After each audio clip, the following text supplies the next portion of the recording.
Good. Thank you. Good morning. Let's go ahead and stand for a pledge of allegiance, please. I pledge allegiance to the flag of the United States of America and to the republic for which it stands, one nation, under God, indivisible, with liberty and justice for all. Hopefully everyone's enjoying this little bit of cool down we're getting. Our approval of the Finance Committee meeting minutes from May 19th, 2026. If I could get a motion, please. So moved. Second. All right. With no additions or adjustments to that, move for a passage on that. All in favor? Aye. Any opposed? All right. Our fixed assets audit presentation is going to be delivered by Mr. Bowie. Good morning. Morning. All right, we'll go over the results of the fixed asset audit. We conducted that and just actually distributed on May 7th, but we'll go over the results. Just a disclaimer, since we distributed May 7th, a lot of the observations that we'll mention, some of those have been remediated already, so that's a good thing.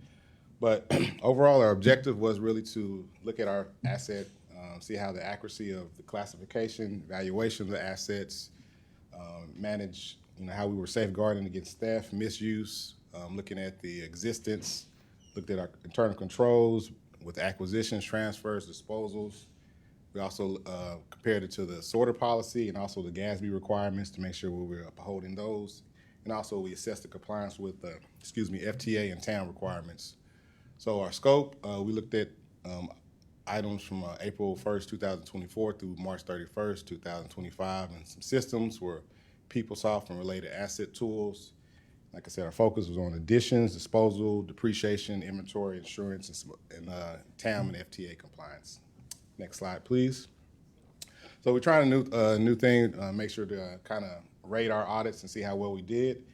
And this audit falls into the satisfactory, which means it was very good, met sort of standards, some minor findings, but really no significant risk to report. Just a couple things to help clean up to improve our overall policies and procedures. Next slide, please. So as you can see, with the summary observations, there were no high, which is also a very good audit. We had 3 medium, 4 low in the respective areas. So with mediums, partial compliance with some procedural gaps, some touching up on some of the policies, adding some additional language. Low, still very minor issues, but still things we want to take a look at and make sure we improve upon those as well. So we'll go through those 7 observations, and if you have any questions afterwards, please let me know. Next slide, please. So the first we had to deal with asset tracking and verification gaps. With this, we looked at our assets and see how well they were maintained. Could we find them? We looked at the listing and to make sure that they were in existence, and a couple of the items that were fully depreciated couldn't be located or validated. So there were some inaccuracies with that in the register. Risks, inaccurate fixed asset records, potential financial reporting, insurance impacts, and, reduced compliance. You definitely don't want to have assets on your books that aren't there because you insure those and all other, and you report that also to the FTA.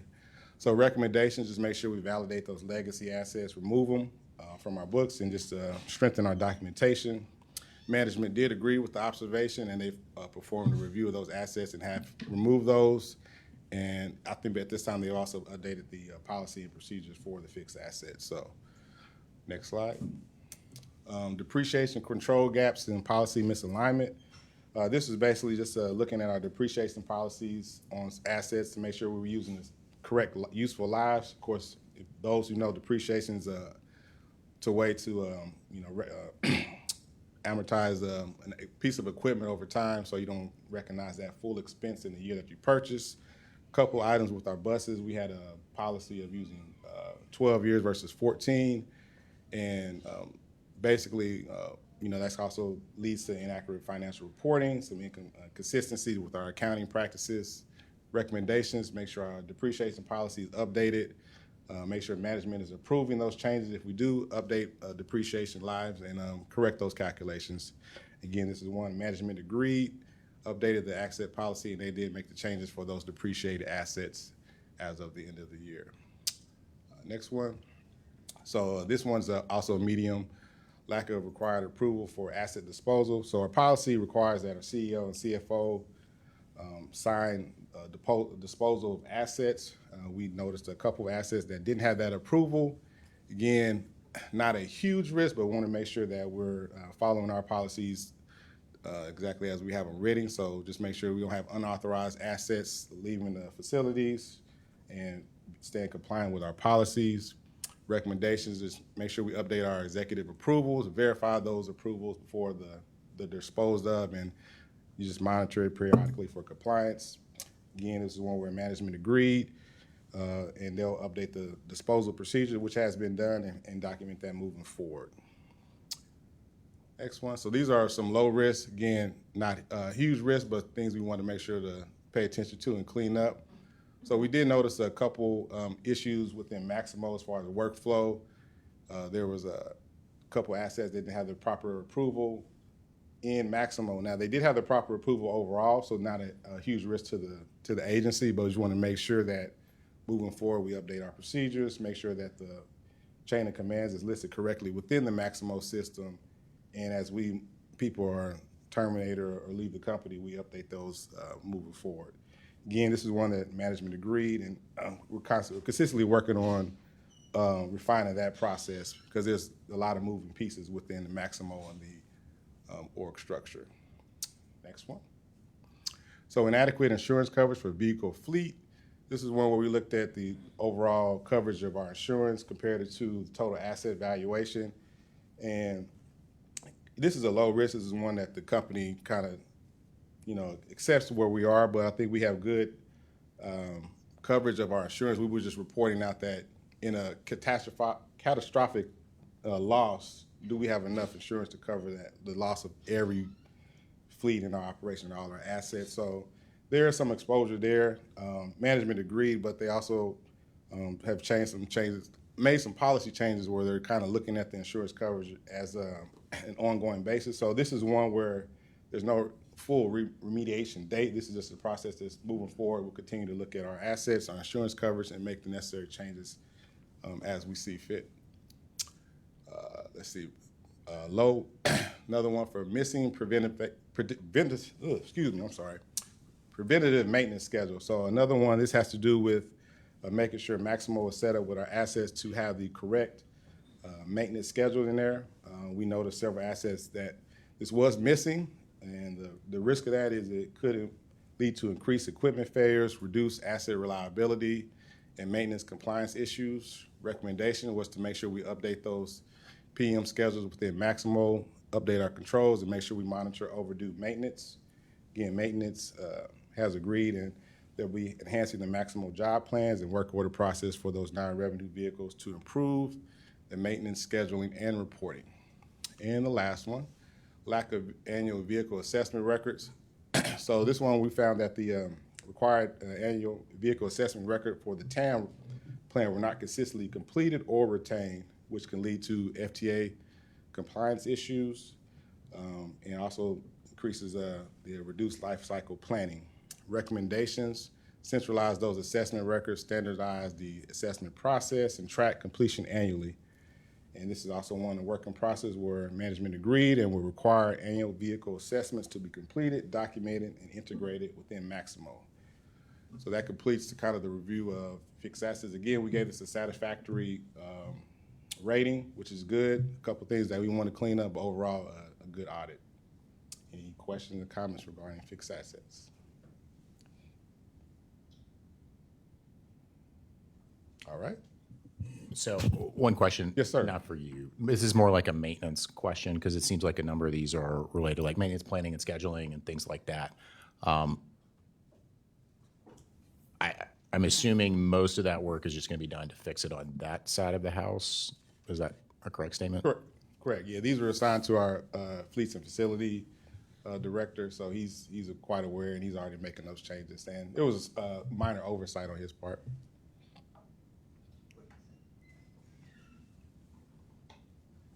All right. Did you? Okay. I think I'm still up. If there aren't any more comments or questions on that, We appreciate that. Thank you. Definitely appreciate all opportunities to strengthen these system controls, and it's going quite well. Thank you so much. Thank you very much. Next, we have, excuse me, our quarterly internal audit. Wait, we've already done that.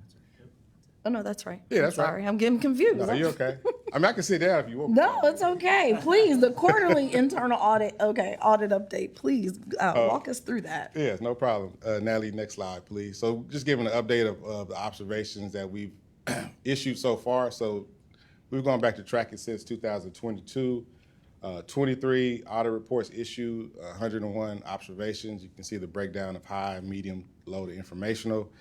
And as today, we're at 90.1% of those fully remediated. So that's actually a great percentage. And actually, it should be a little bit higher. A couple of items came in this morning, so it's probably closer to 95%. So next slide, please. Just showing some of the ones that we completed. Ridership, they finally rolled out the seat sensor, so that one is remediated. Paycor, we do have some update for that one, but as of right now, it's showing that's overdue, but once I update it, that should be complete as well. And you can see we also fixed assets, as I stated. This was issued in May, but some of those items have already been completed as well. Next slide, please. Accounts payable, that was also a one that just recently got remediated as well.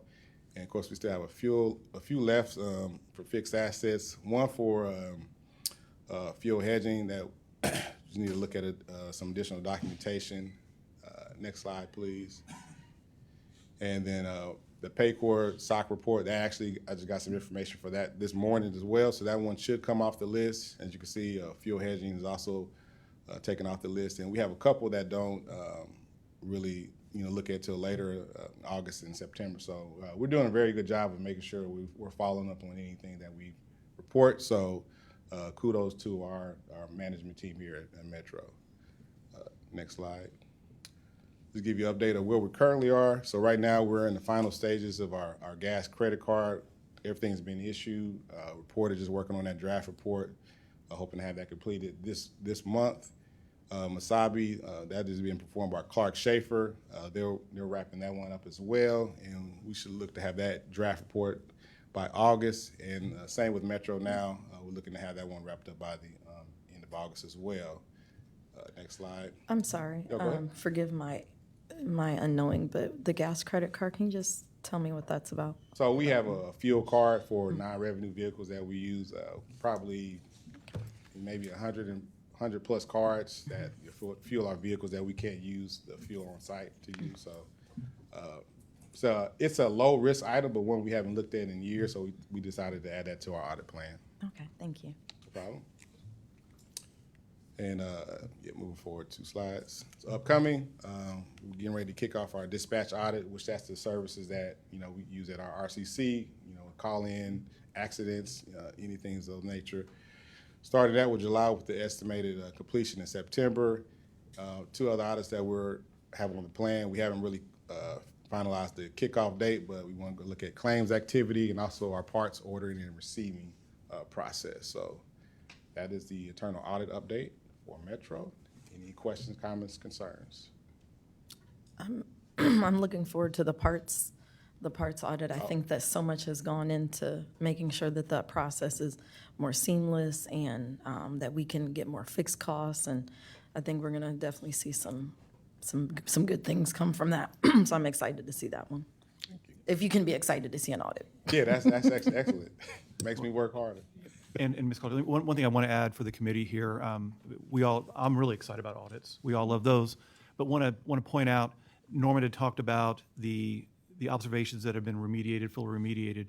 We also want to point out that of the 11 that were deemed high, those have all been fully remediated. So we're getting closer to all of them, but the high ones have been taken care of. So that's at 100%. Thank you. Yeah, you all are doing a really good job. Not every organization remediates those things as timely. They sit on books and disappear and show back up, so very good with that. Thank you. Next, we have our financial results. Oh, I'm sorry. Did anyone else have any comments, questions? Okay. Next, we have our financial results with Mr. Walker. Thank you, Ms. Clark. We'll go through here. When we look at the Total revenue for the month, we came in at $15.5 million. That was favorable to the budget by about $188,000. That favorability was largely driven by the sales tax revenue that we had.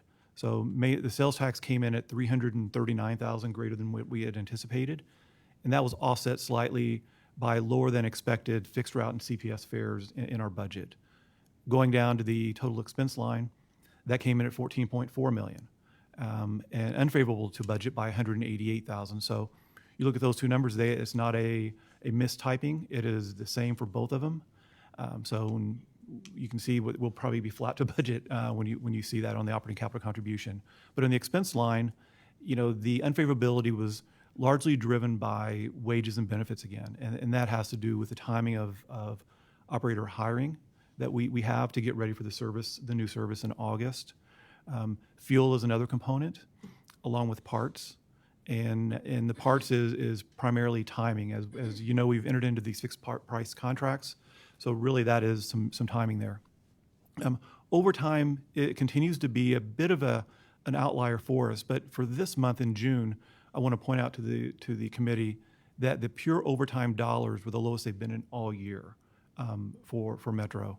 And when I look back to 2025, the pure dollars were the lowest they've been since June of last year. So good progress there. A lot of that has to do with the full staffing that we've experienced on there. As I mentioned earlier, looking down, netting those two numbers together, we're right on budget. Some rounding has it as 1,000, right on the budget for the operating capital contribution.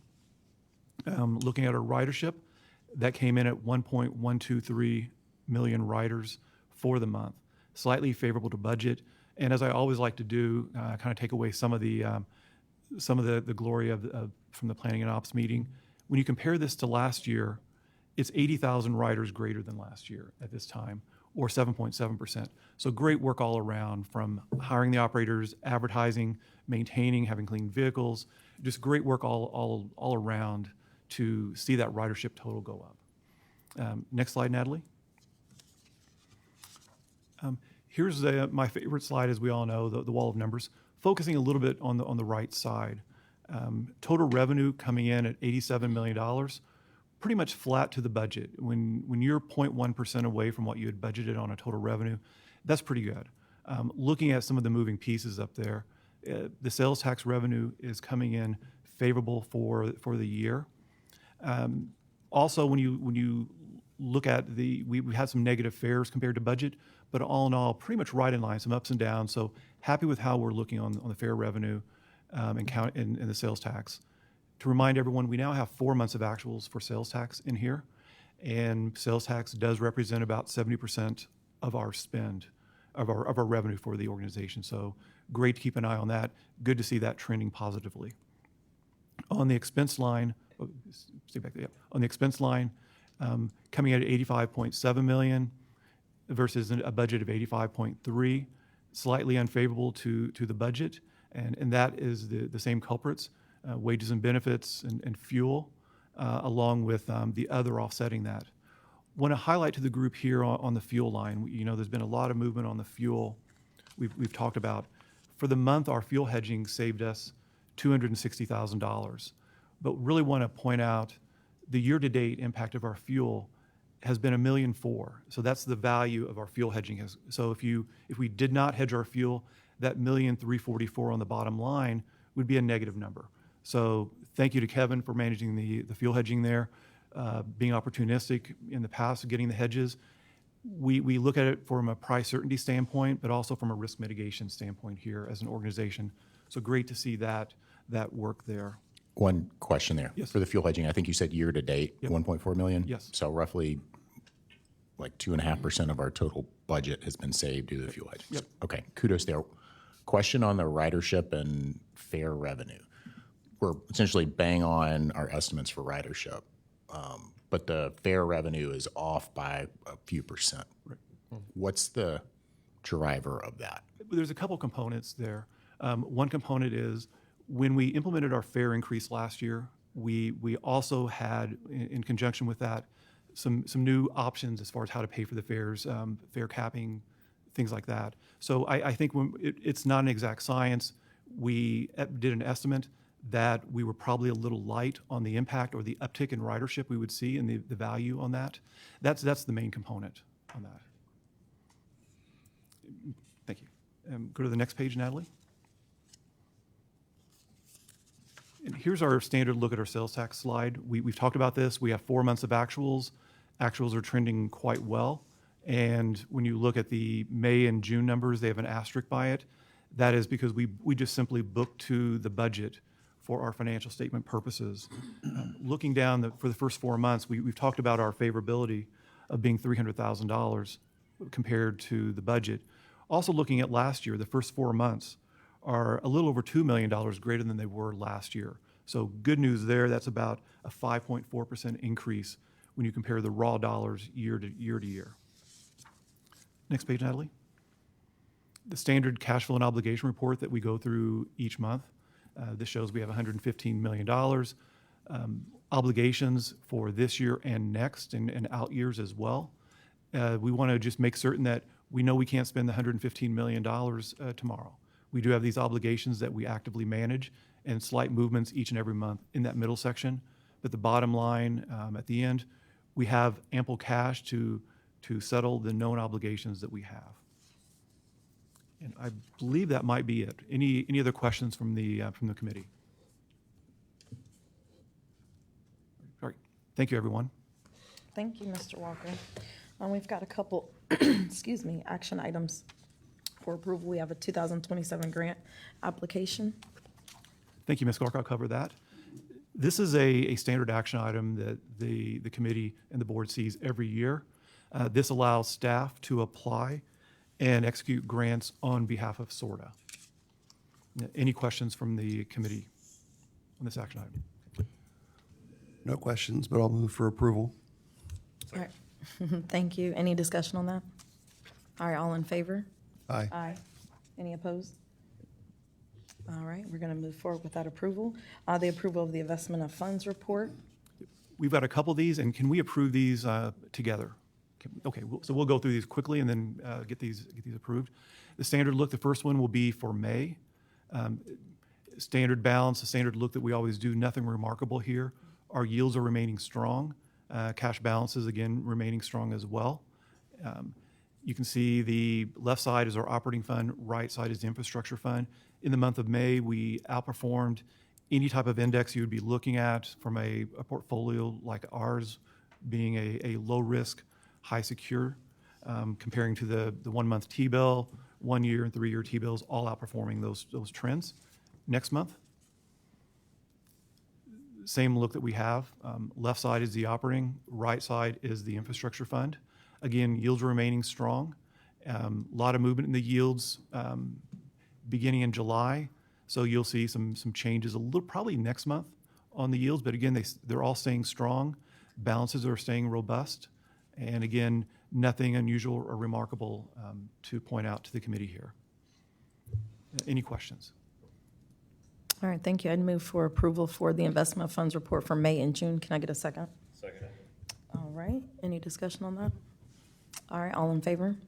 Aye. Any opposed? All right, with that, we'll move forward with that approval. I don't have any new business to add. Does anyone have anything to add? Okay. Then we will adjourn at 9:05. Our next committee meeting will be August 18th at 8:30. And I'm gonna, as you all get coffee, I'll get us started on our Planning and Ops Committee meeting. We have said the pledge this morning, so we will forego that and move to the approval of the Planning and Operations Committee minutes from May. Do I have a motion to approve? Moved by Mr. Neal. I'm seeing Mr. Driehaus running over to second that motion. Second? Thank you. All those in favor? Aye. Any opposed? All right. Let's move into our additional agenda items. We'll move to the good news section next. All right, thank you, Mr. Metz. Let's start as we always do, celebrating the good work of our employees. Up first, May Silver Wheel Award recipients. Leadership Award goes to Jeremy Darnell. Jeremy has shown time and time again how much he cares about Metro and the work we do, doing his work with professionalism and pride. He often covers other manager vacancies. He's a consistent coach and counselor for many team members. Jeremy subscribes to failure being part of the process, and certainly a great teacher, and he learns from that and is better for it all the time. The quality of our fleet and cleanliness in Jeremy's prior role certainly is evidence of that. He is accurate to a fault and can't leave the day until his objectives are complete. I hope he can teach me how to do that. Next up, Administrative and Support Employee of the Month, Sophia Knoll. Sophia is also another one always willing to help when needed. Most recently, or looking back to May, she helped us wrap up a very successful Arts Wave giving campaign. She helped out at the garages over this 2-week span. Her commitment, enthusiasm, and willingness to step in wherever needed certainly played a major role in the success of our Arts Wave giving campaign. Next up, Queensgate Operator of the Month, Carmen Vic Scott. Carmen shows continual leadership and participation in our share committee events. So that's our group of employees that helps us with employee celebratory events, be they picnics, meals, all sorts of celebrations out at the garage. He shows a great commitment to that. It's certainly above and beyond the call of what's asked of a bus operator, and his work is certainly very much appreciated. He does so with detail and care as he prepares and serves these meals and serves our employees, and it's just always phenomenal. Thank you, Mr. Scott.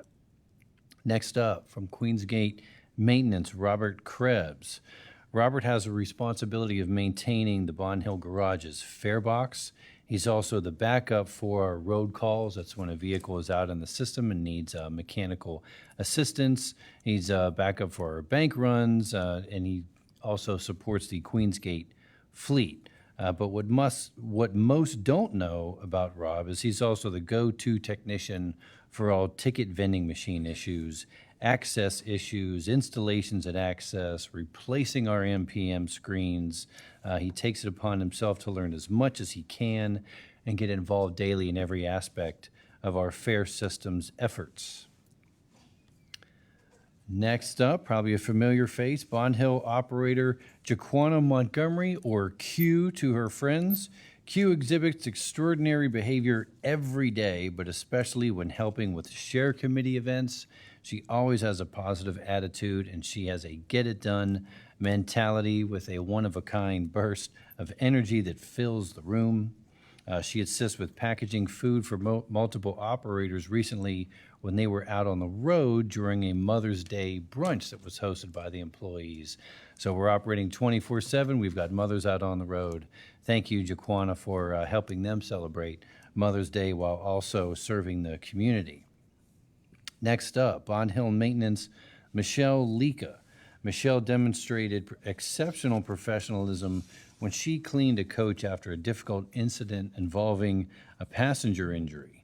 She immediately followed all proper procedures, including the correct PPE, ensuring a safe and thorough cleanup. This dedication led to the coach being swiftly returned to service, minimizing downtime and impact on other customers and ensuring safety for all. Thank you, Michelle.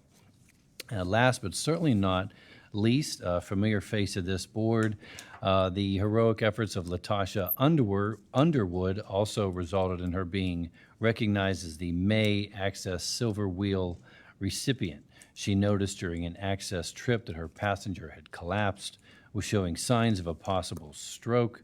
Latasha acted quickly and communicated the situation to ensure the passenger received emergency care, life-saving care, and Latasha played a critical role in helping save that passenger's life. Also in recognition of her actions, Goodwill honored Latasha on Thursday, May 14th, with a plaque of special recognition for going above and beyond in her efforts to support this Goodwill employee.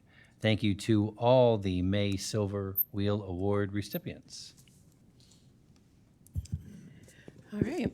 Showing up for the community is nothing new for our Metro team members, and they did just that recently as 3 departments got together to volunteer at the Free Store Food Bank to create meal kits for their veterans program. And we also had a wonderful opportunity to say hello to Craig Cassie, who is the new CEO of the Free Store Food Bank. So this just demonstrates another way that we serve our community every day on and off the bus. Thank you. This next one is kind of near and dear to my heart because I do go back those 40 years of partnership with Goodwill, and I remember when I was the Access manager 35 years ago, taking the Access customers to Goodwill. It's a partnership that we have had really for over 40 years. So we recently met with the Goodwill industry executive team and talked about how we can continue to build on that partnership. We have fixed route that goes through Goodwill as well as Access service. And we talked about how we can continue to partner going forward. Right, our procurement team had its annual ice cream social. I guess we always say I scream, you scream, and apparently Dan Driehaus screams for ice cream as well, pictured there. So thank you, Dan, for showing up there at the social. A great opportunity to highlight the procurement options and opportunities for small businesses. The team had over 30 small businesses represented at the social, along with some community partners and some prior MTIF recipients. So great work there, and thank you, Dan, for going there. I just want to say that that was in the greatest city in all of Hamilton County, at the Forest Park Library. And no, it was truly an amazing event. There were so many folks there, so many tables. The team did an absolutely amazing job. I was really proud, and the ice cream was delicious. Well, You can't compete where you don't compare. I'm just playing. that event, I mean, I know we do so many external things, but that event, you know what's nice about it is there's just so many ambassadors inside and connected with Metro. It's amazing. So many organizations don't have this many ambassadors. Matt Hulme's here. I saw Matt. Thank you for letting me tag along at the ice cream social. But it was really a great display, just very positive energy. And of course, reaching out deliberately like that to get vendors to work with is always smart and good public policy. Well, thank you for that, and thank you all. Just one more look back on the last slide of a very busy summer so far, a very successful one. Our team's out there braving the heat, whether it's at the Juneteenth Jubilee and Pride parades, hosting the Ice Cream Social, and many other events across the region. This very successful summer at Metro continues. Thank you. Thank you all. I want to extend a quick thank you to Emmanuel, bus operator, who helped take our chamber team across the city yesterday to understand sort of the impact of this organization. Andy and Haled came and spoke, but Emmanuel in particular was fantastic and helped jump in as I was trying to point things out while we were riding, and he was pointing and directing and showing how things worked on the bus. So I really appreciate him, and every operator I've interacted with has just been fantastic, but he was a great addition to our sort of chamber enrichment day yesterday, so thanks to him. Let's see, ridership and service quality. I think Mr. Schmoot and Mr. Sproul. All right, good morning, everybody. All right, ridership, as you heard, I mean, we had a great month in June. We not only exceeded last year's ridership, but also the budget. So we carried just short of 1.1 million on fixed route. To date, we're almost on target in terms of budget at 6.7 million and higher than last year. And I really have to, since Tim left them out, so I have to protect my team.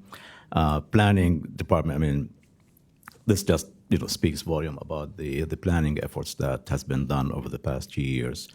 When we did the deep dive, and as you saw from the deep dive presentations, we had a few challenges that were out of our control, right? One of them was the unemployment.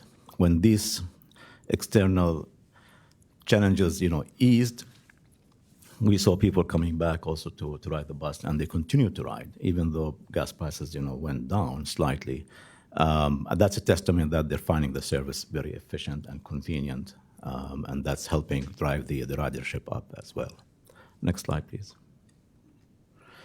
On access, we're seeing the same trend in terms of ridership going up. We were almost on budget. We performed 15,400 trips, and again, better than last year by 4.5%. On Metro Now, it's still going strong. It's slightly lower than the previous month, and still off the budget number, but we still carried over 14,600, almost 14,700 individuals on the service. And we'll be ready to introduce the fifth zone next month in August.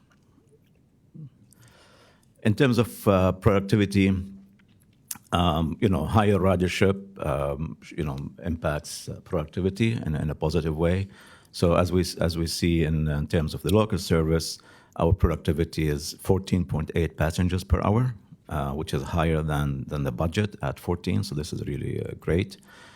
We see, same thing on Express. We're kind of,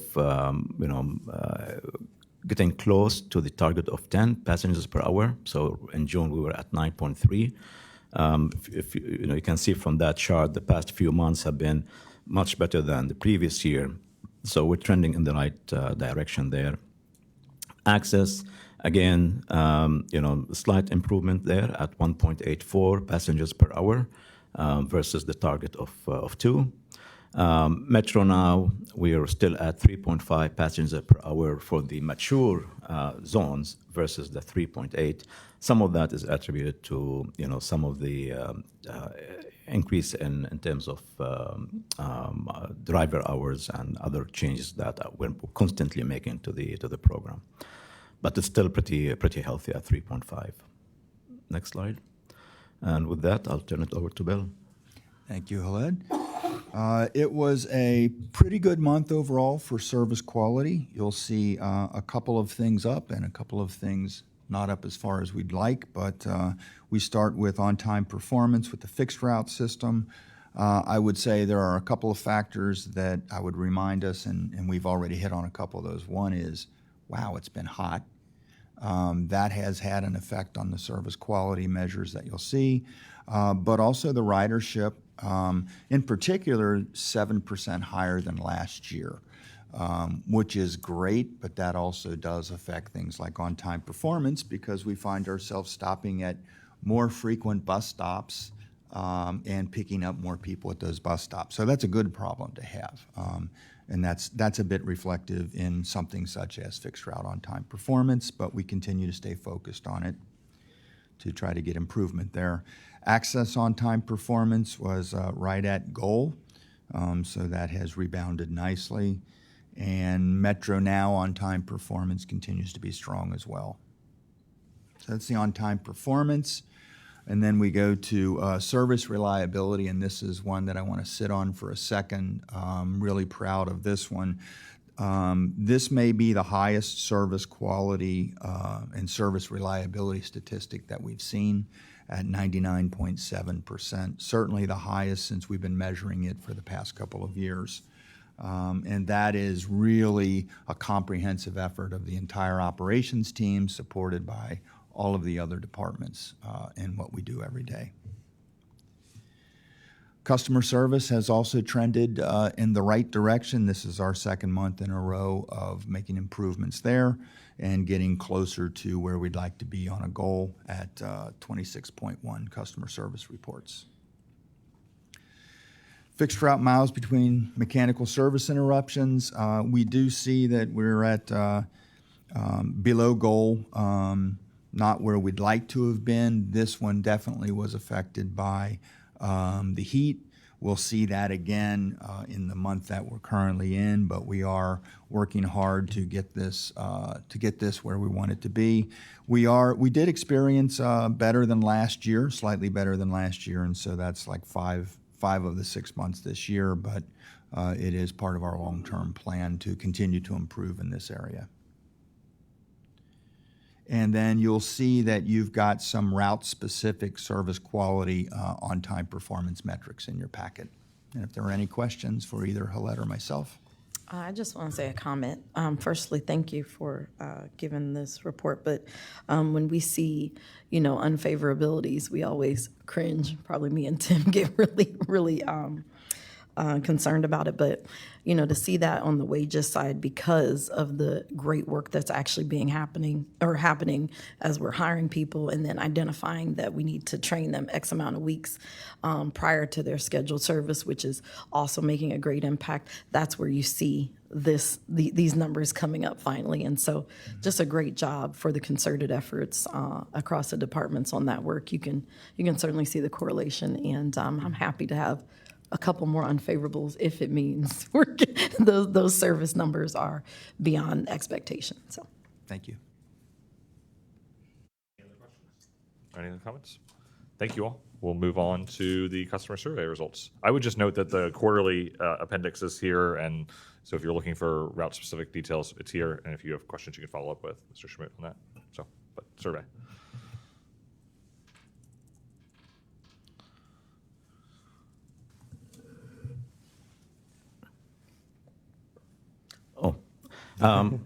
Again, as you very well know, every year we do a customer survey just to check on the service and get feedback from our customers in terms of how we're doing, where we're doing great, where we're not doing so great, so we can make improvements.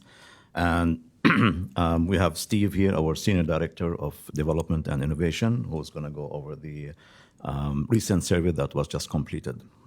Steve? Thank you, Chief. Good morning, Planning Ops Committee. A couple housekeeping items before we talk about a lot of the good stuff that's in this presentation. We do these every year.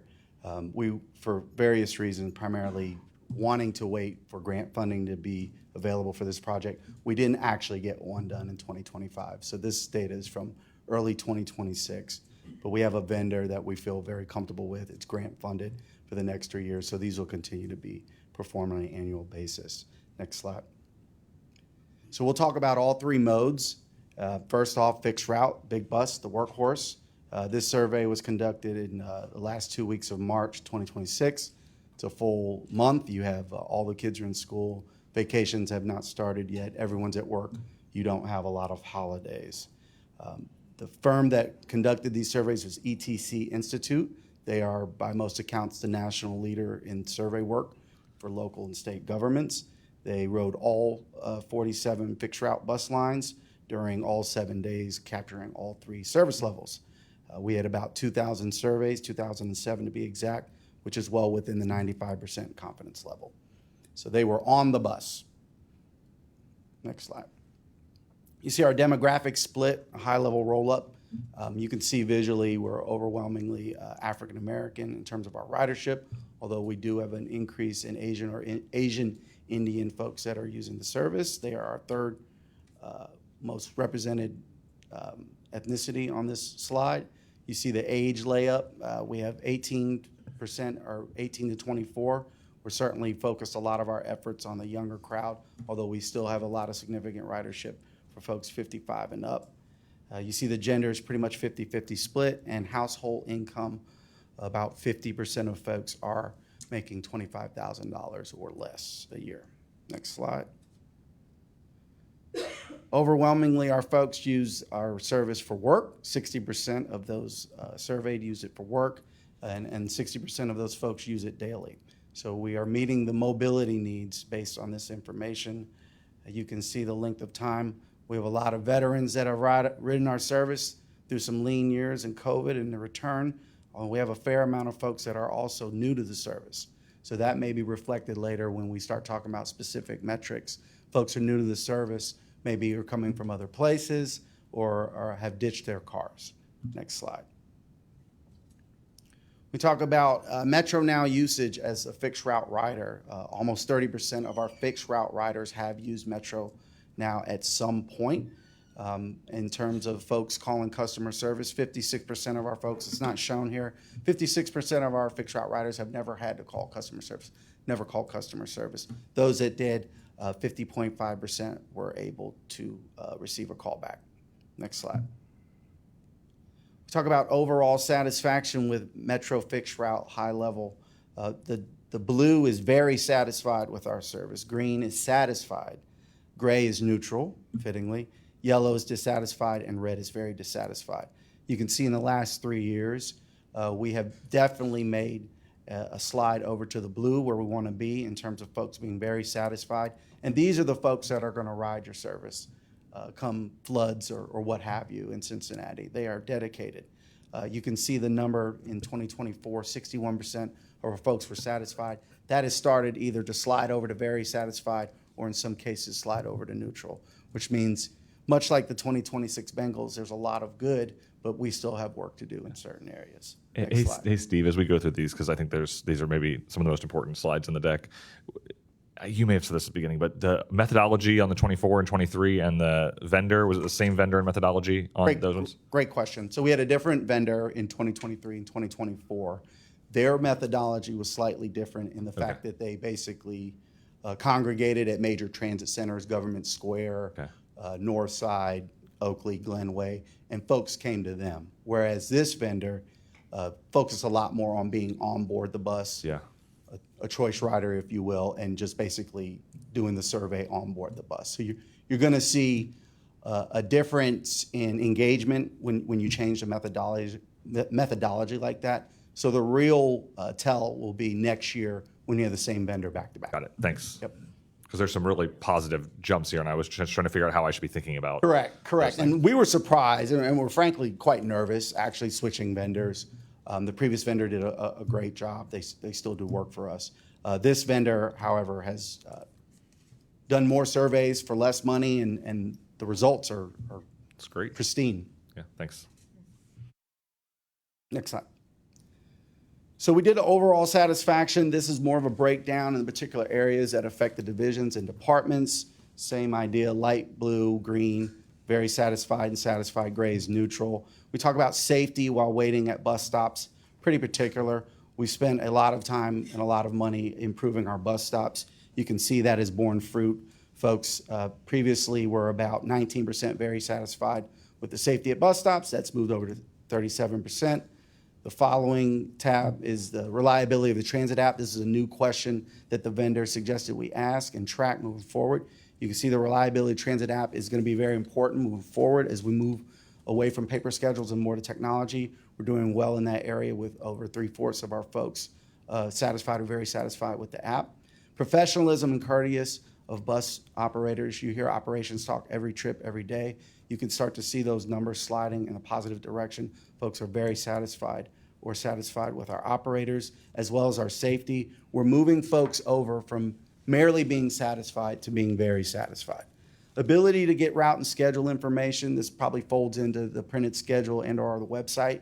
Usefulness in that area. Again, major good trends in that area. Folks are satisfied, and that's important because we're going to stay changing the routes and changing the schedules, and new services are always coming online. Next slide.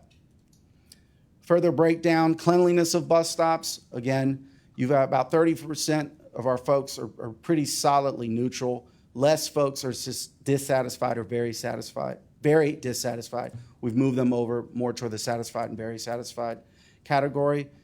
Similar with the cleanliness of metro buses. These have been a huge focus internally. Service improvements in the last 12 months. You can see folks are moving over to the very satisfied category. Bus arrive at scheduled times is going to be our most important metric moving forward. You can see back in 2023, we had nearly 1 in 4 of our folks were dissatisfied. That number has now shrunk in half. Next slide. So we do a breakdown with customer service, primarily on the fixed route side. You can see folks are very satisfied with the knowledge level of customer service. It's a testament to Bill and his team. In addition, the courteousness of the customer service. So both being knowledgeable and courteousness has gone a long way for our people. Next slide. When we talk about what is the most important thing to our metro riders, I'll deal with 3 right now. Buses arriving at scheduled times, safety, and the reliability of the transit app, which was a bit of a surprise. Now, the next slide will show if we had to pick only 3 things to work on, those would be those things. So this is an important satisfaction analysis. It's a common tool used in business basically akin to the Pareto principle. What should I be mainly focusing 80% of my efforts on? And for fixed route, it's buses arriving at scheduled times, reliability of the transit app, and safety while waiting at bus stops. In the planning aspect, we're working with ops pretty intently to make sure we're putting the best, most on-time service out there that also supports our bus operators and their needs, as well as improving our bus stops. And we think the bus stop project will go a long way to moving some of these bus stop metrics further in the right direction. Steve, quick question. So the safety while waiting at bus stops is going to be prioritized over safety while riding Metro buses with the different percentages? I didn't say that would be our work program. Okay. This is just a triangulation of importance versus satisfaction on the survey. But no, it's a great point. Definitely probably want safety on buses up there as well. Next slide. Can I go back to ability to get route and schedule information in part 2? Sure. I would be interested, and this is probably not able to be answered now, but if how they're getting that information, if that's through the app or our website versus maybe in the past, like paper information. It may be a further question buried somewhere in the survey data, but we'll get that information for you on how they're accessing. That's a very good question. I apologize if you already covered this, but I was just curious if you knew the sample size from the previous years. The survey side in 2024, I want to say is around 1,500. Okay. Yep. I felt like it was an impressive number for this year. Yes, So, thank you. I was curious. Be sure to let them know, Bree. That's awesome. Any more on the fixed route? Moving over to Metro Access, you could see the methodology here. Same time frame, little bit different. This was more phone calls, text messages, following up. Lisa and Paratransit has provided us a customer log of the riders that ride Metro Access. We had 400 completed surveys. That's a bit more than we had last go around, about 300, 350. Still within the 95% confidence level. Next slide. Talk about access. You have a similar demographic split to your fixed route ridership, only in one area that is different. That's age. 55% of our access riders are over 65, although you have a sizable number that are under 34. Income level and gender are pretty even to what fixed route is doing. Next slide. The main trip purpose, medical and work, that's 3/4 of your riders at Access. There is a fair amount of social work, which is great to see. You also see 0.8% of them are connecting to fixed route through Access, which that was a bit of a surprise. When we talk about the trip frequency, most of these folks are either using it occasionally at 33.6%, or 40% of them are using it weekly. That's a Scrivener's error. It should say trip purpose. When we talk about length of time at the bottom as a Metro Access rider, again, almost half of them have been with us for some time now. You do have a fair amount of folks that have been with us 2 years or less. Next slide. We talk about Access Metro Now usage. Surprisingly, it actually came in lower than the fixed route. These services are commingled out at Access at Transpark.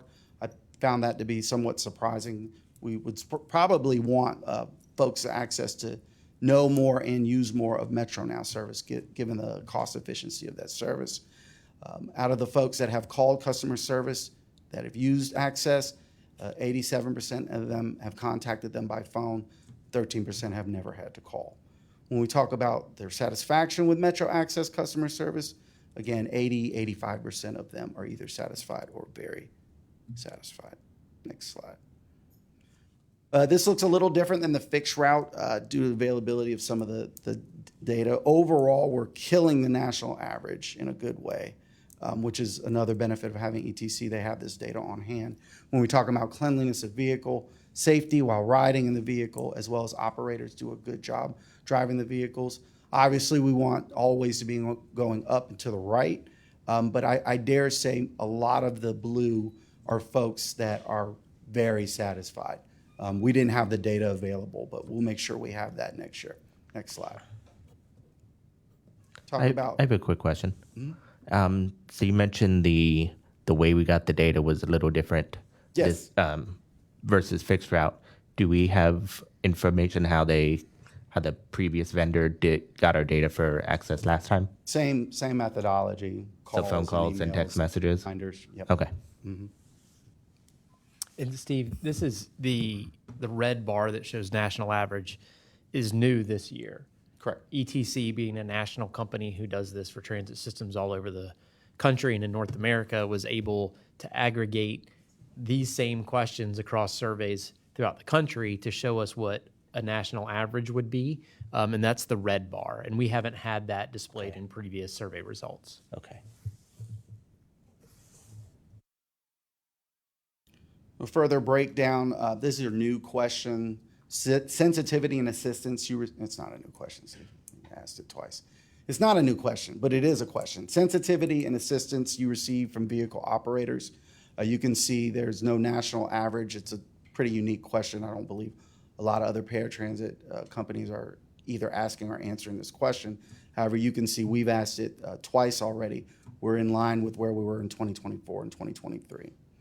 Courteous and friendliness of vehicle operators. You can see it's a slight tick down for Metro Access, but still well above the Metro average.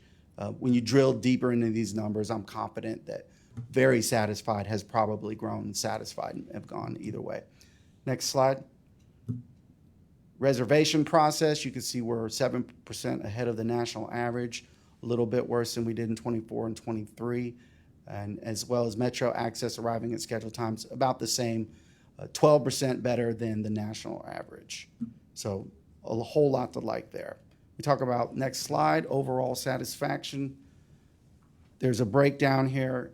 You can see the satisfied and the very satisfied, about the same, but the numbers of very satisfied folks has increased. Neutral has also increased. So as ridership continues to grow, you'll have folks that are new to the service.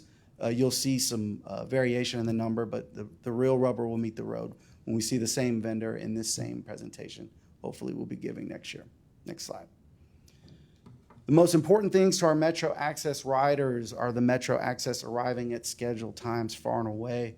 That was the most important. Safety while riding the vehicles and operators doing a good job of driving the vehicles. You can see we've asked other things and other things were mentioned. When we talk about the important satisfaction analysis for Metro Access, by far, next slide, it is the Metro Access arriving at scheduled time. You see the IS rating of 0.09, that almost is all the other ones put together. So we'll continue to work on that. And if there are no more questions regarding Metro Access, I will move forward to Metro Now. All right. Metro Now survey period, about the same time the access was conducted. Little harder to get a hold of these folks because when you register, you're not actually, I don't believe you're actually required to put a whole lot of contact information down to get your trip started and completed. So we did about 202 surveys. It's about what we did last year, slightly more. We're still 7% within the 95% confidence level, well within the 90% confidence level. We talk about demographics for Metro Now, similar to fixed route and paratransit, although you can see the gender split for Metro Now is interesting. 70% reported female. When you talk about the income, similar. So these are folks that are, you know, working folks. You can see from these slides. Talk about trip purpose, work, and shopping. That's great. Spend that sales tax money. We appreciate that. Talk about frequency of use for the Metro Now rider daily, 31%. Several times a week, 26%. So these folks have figured out Metro Now really is the best deal in town. Next slide. Talk about how they scheduled the trip. 85% of them used the app. That's great. Of the folks that did not use the app, you have 15% of them they called. So when they talk about the ease of booking through the app, over nearly 90% of the folks thought it was very easy or easy, that's great. Be sure to share that with our app vendor. Next slide. Talk about Metro Now, customer service, a little bit different than the other two modes. Wait time's important. You see here with the wait time, we're doing well in this area as reported, 37% report waiting less than a minute, another 30% report waiting less than 3 minutes. Do you feel confident your trip is successfully scheduled before the call is ended? Very confident and confident, put them together. It's nearly 90%, so it's great. Talk about Metro Now payments. Next slide. We ask about, do you pay through the app or cash? You see 34% of them are still using cash. We talk about why they used cash. 50% of those surveyed that use cash say it's easier. I prefer not to use cards, a habit, et cetera, et cetera, et cetera. Next slide. Overall satisfaction just with using the Metro Now app. You can see that 63% of them in 2024 were very satisfied. Perhaps there's been some backsliding, if you will, to satisfied in 2026. I would attribute that to a couple things. You're dealing with a lot of new users. As you can see, we had new zones on and on and on from 2024 to 2026. And folks want to use the service. So when folks want to use the service and it's in high demand, you probably are going to run into some, I won't say pickiness, but folks that really want to use the service. And so when the app you may have issues where seats may be unavailable, things of that nature, that may triangulate into this response. Next slide. Talk about overall satisfaction with the Metro Now as a program. You can see, again, there's folks that have moved from the very satisfied cohort to just being satisfied or neutral, or in some cases remaining and very satisfied. And again, I would attribute this to the growth. We've done 330,000 rides on Metro Now since its inception. It's going to keep growing. We keep breaking records every single month. Next slide.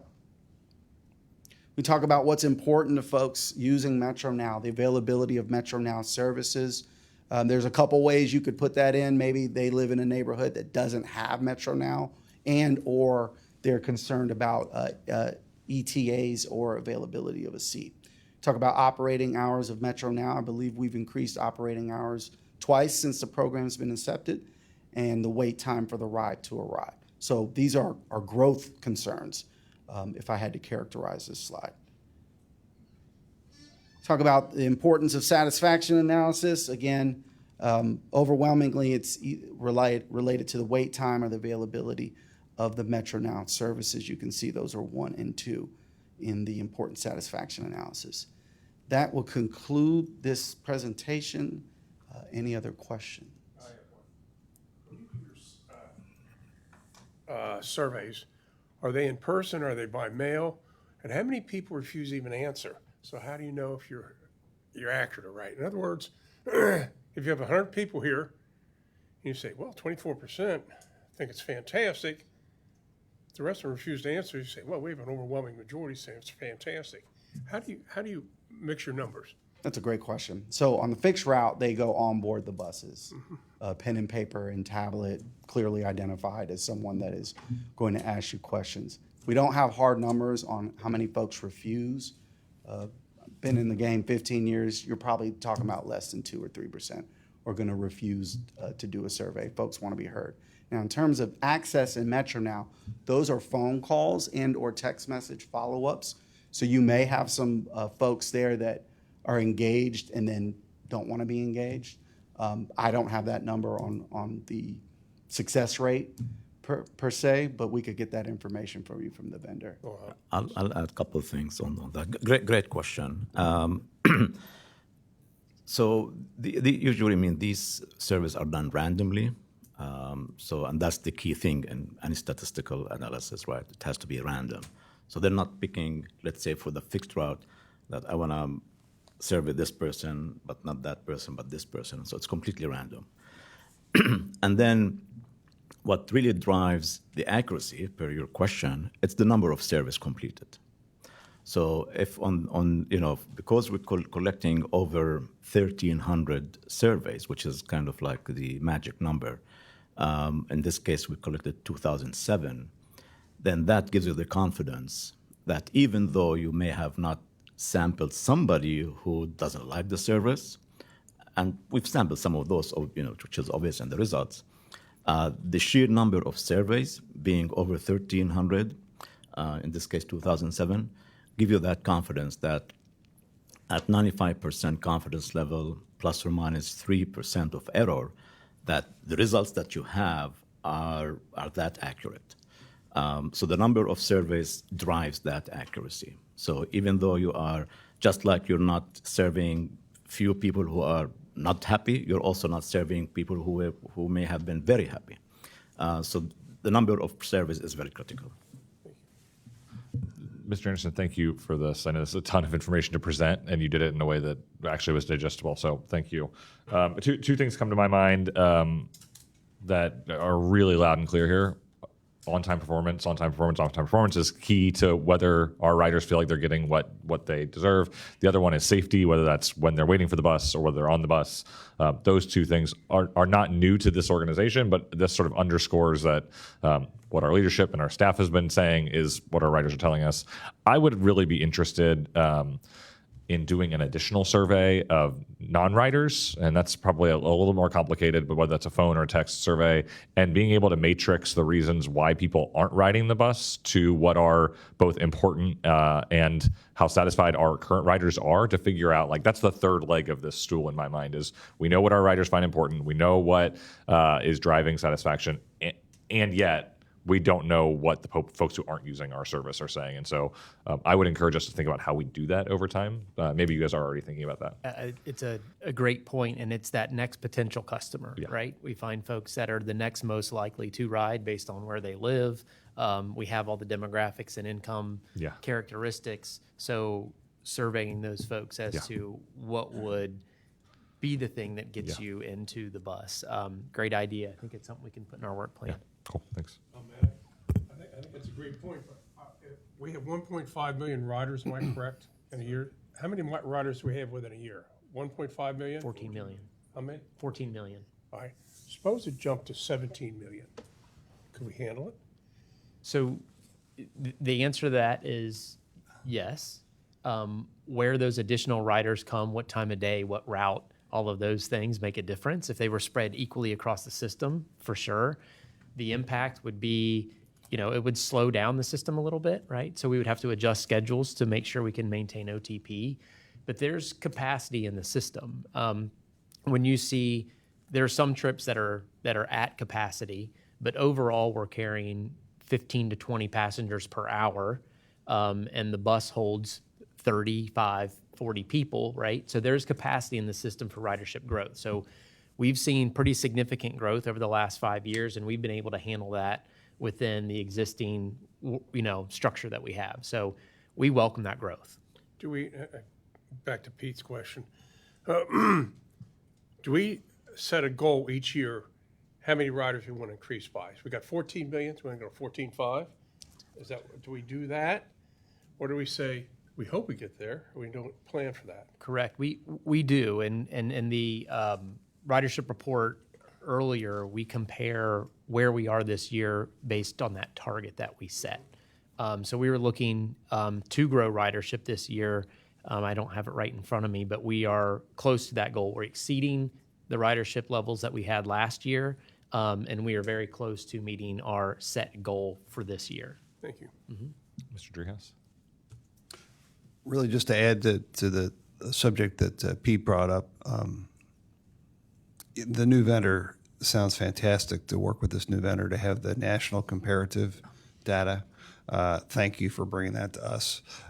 And now we have something to really champion out there in a marketing effort to draw the non-traditional users in. Our numbers are so far above our peers. That's wonderful. And just to state something that's, I think, obvious to everybody in this room and probably everybody that took the survey, safety will always trump on-time performance, no matter what we say in a survey or anything else. There's just, I think, unambiguously, safety is our top priority. Absolutely. Any other questions, comments? All right, we'll move to the Metro Now update. Mr. Shamu. All right. Thank you. I'm gonna give a quick update on the Metro now as we get closer to launching our 5th zone in a few weeks, the Bond Hill zone. Next slide, please. So this is a summary of all 4 existing zones in terms of their ridership growth from the inception of each of these zones. So the purple one, which was the very first one to launch, started in May 2023, and then the orange one, it was the second zone that we implemented in July, 2 months later at Northgate. And then we did Forest Park, the green one, in June of last year. And then a few months later, we implemented Blue Ash, which is the blue one. And as you can see, ridership has been growing in each and every one of these zones. One trend is for the 2 zones that we call mature ones, which are the first 2 we implemented, namely Springdale and the Northgate ones, are kind of reaching a plateau, for the past few months. We're not sure if it's going to just, stay at that level, but maybe, once we have more resources, maybe that's going to help. But, we keep monitoring this data. One interesting thing is on the Forest Park, which we started a year ago, the growth rate is actually outpacing Springdale's. So if you look at, it's been in operation for about a year, compare it to Springdale, it's outpacing the Springdale zone. The Blue Ash is almost there in terms of the growth, slightly lower than the Springdale pace. Northgate is just doing fabulous, and we strive to have all other zones the same way. Next slide, please. This slide shows the ridership by day of week. Again, from the inception of the program. So the dark blue line is the weekday, average weekday ridership for all 4 zones. The light blue is the Saturday, and the orange one is obviously the Sunday. Again, it just shows that ridership is growing, throughout the whole week. It's not just specific to weekdays or particular weekday. Next slide, please. This is, again, a summary of some of the stats for all zones. Productivity has been pretty solid. Now, this number is different than the one you saw in the monthly ridership monthly report, because the first number you saw was just for the 2 mature zones. This slide here shows the average for all 4 zones. So it's for the mature and those that are still growing. But that's still a solid number, 3 point some passengers per hour, pretty good number. ETA is at around 22, 25 minutes, which is in line with the deep dive that we did and the analysis we've done on Metro Now. And we've talked about this before. Our expectation was people want vehicles to come in, right away in a few minutes, but it turned out that that's not the case. Most of the trips that were offered to arrive within 6-7 minutes were not selected by the user. The sweet spot was between, if I remember correctly, between 16 and 22, 23 minutes, which is good because they want to be ready for their ride. On-time performance, it can't get any better than that for all zones. This is great. And the last line here, drivers' hours, as you can see, they fluctuate. And the reason is, we're constantly monitoring the level of service, and we try to adjust the availability of resources so we can keep improving that service as much as possible. Next slide. This is pretty much the same data broken down by each zone. I'm not going to go over these unless you have a question, but this is for your reference. But generally speaking, you can see that in most cases, there may be a couple exceptions there that, the trend has been positive in the positive direction for, all zones and across most of these statistics. Unless you have a specific question, we'll move on to the next slide. Ms. Clark, do you have a question? I do. I'm I'm so sorry. Yeah. I apologize. Could you go back, Natalie, a couple slides, please? One more, please. Okay, maybe one more, please.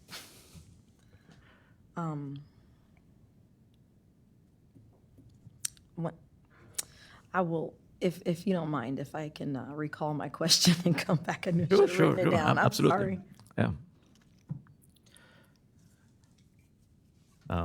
Slide 6, please. All right. Yeah, so the next 4 slides are summaries by zone with the heat map for each of these zones. This is the Springdale, Sharonville, which is the first zone that we implemented. Again, it shows where most of the requests are going. You know, it's a heat map of origin destinations. And, you know, no surprises there. Kroger is the #1 destination, followed by the Park Apartments and Springdale Plaza. We're happy to say that since its inception, we've completed over 100,000 trips within that zone. Next slide, please. The second zone that we implemented in July of 2023 was Northgate. And again, it's a very, very, very active zone. It's probably the mix of residential as well as the commercial activities there and the major corridors that go through it. It's been a huge success for us. Since its inception, we've carried over 200,000, completed 200,000 trips. And again, there's several hotspots there, as you can see on the map.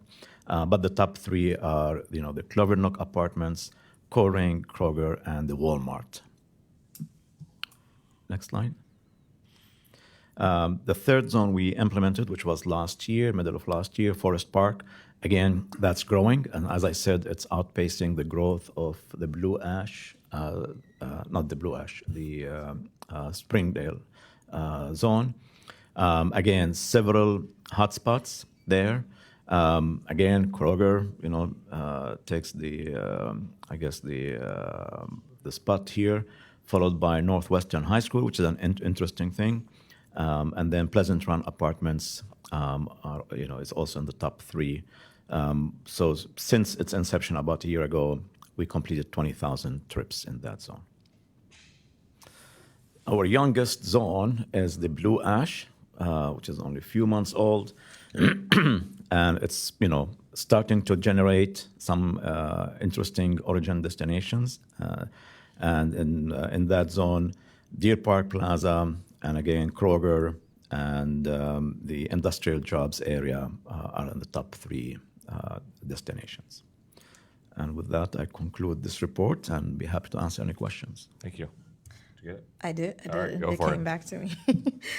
Who else carries the message in these locations? I'm sorry? Who else carries the message or the marketing support regarding Metro? Because I know that if I go to our page, it's not an amenity. I consider it an amenity to be in a community, and it's not on there that says, hey, we would like to help you get around, be more mobile. Here's an option for you. There's nothing that I can go to and click on that. So who I'll else? let Brandy answer that. But before we launch these loans, marketing, they do an extensive campaign introducing the zone to that particular area, and to the point that people, in a positive way, they just get sick of seeing that ads and the promotion of it in a positive way. But there's an extensive campaign before the launch, and Brandy, you can take it from here. Okay.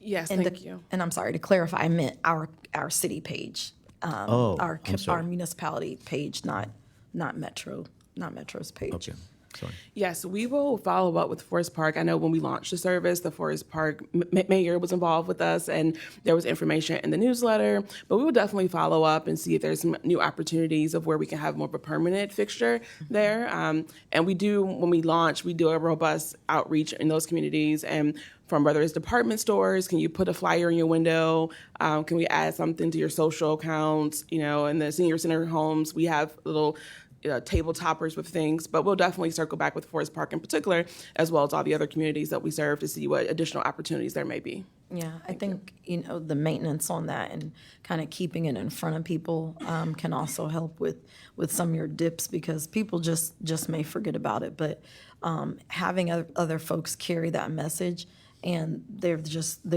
already there, be it a Kroger, be it a fixed flyer or something like that, I think can also just go a long way. I mean, think because this we're is- helping them out a lot.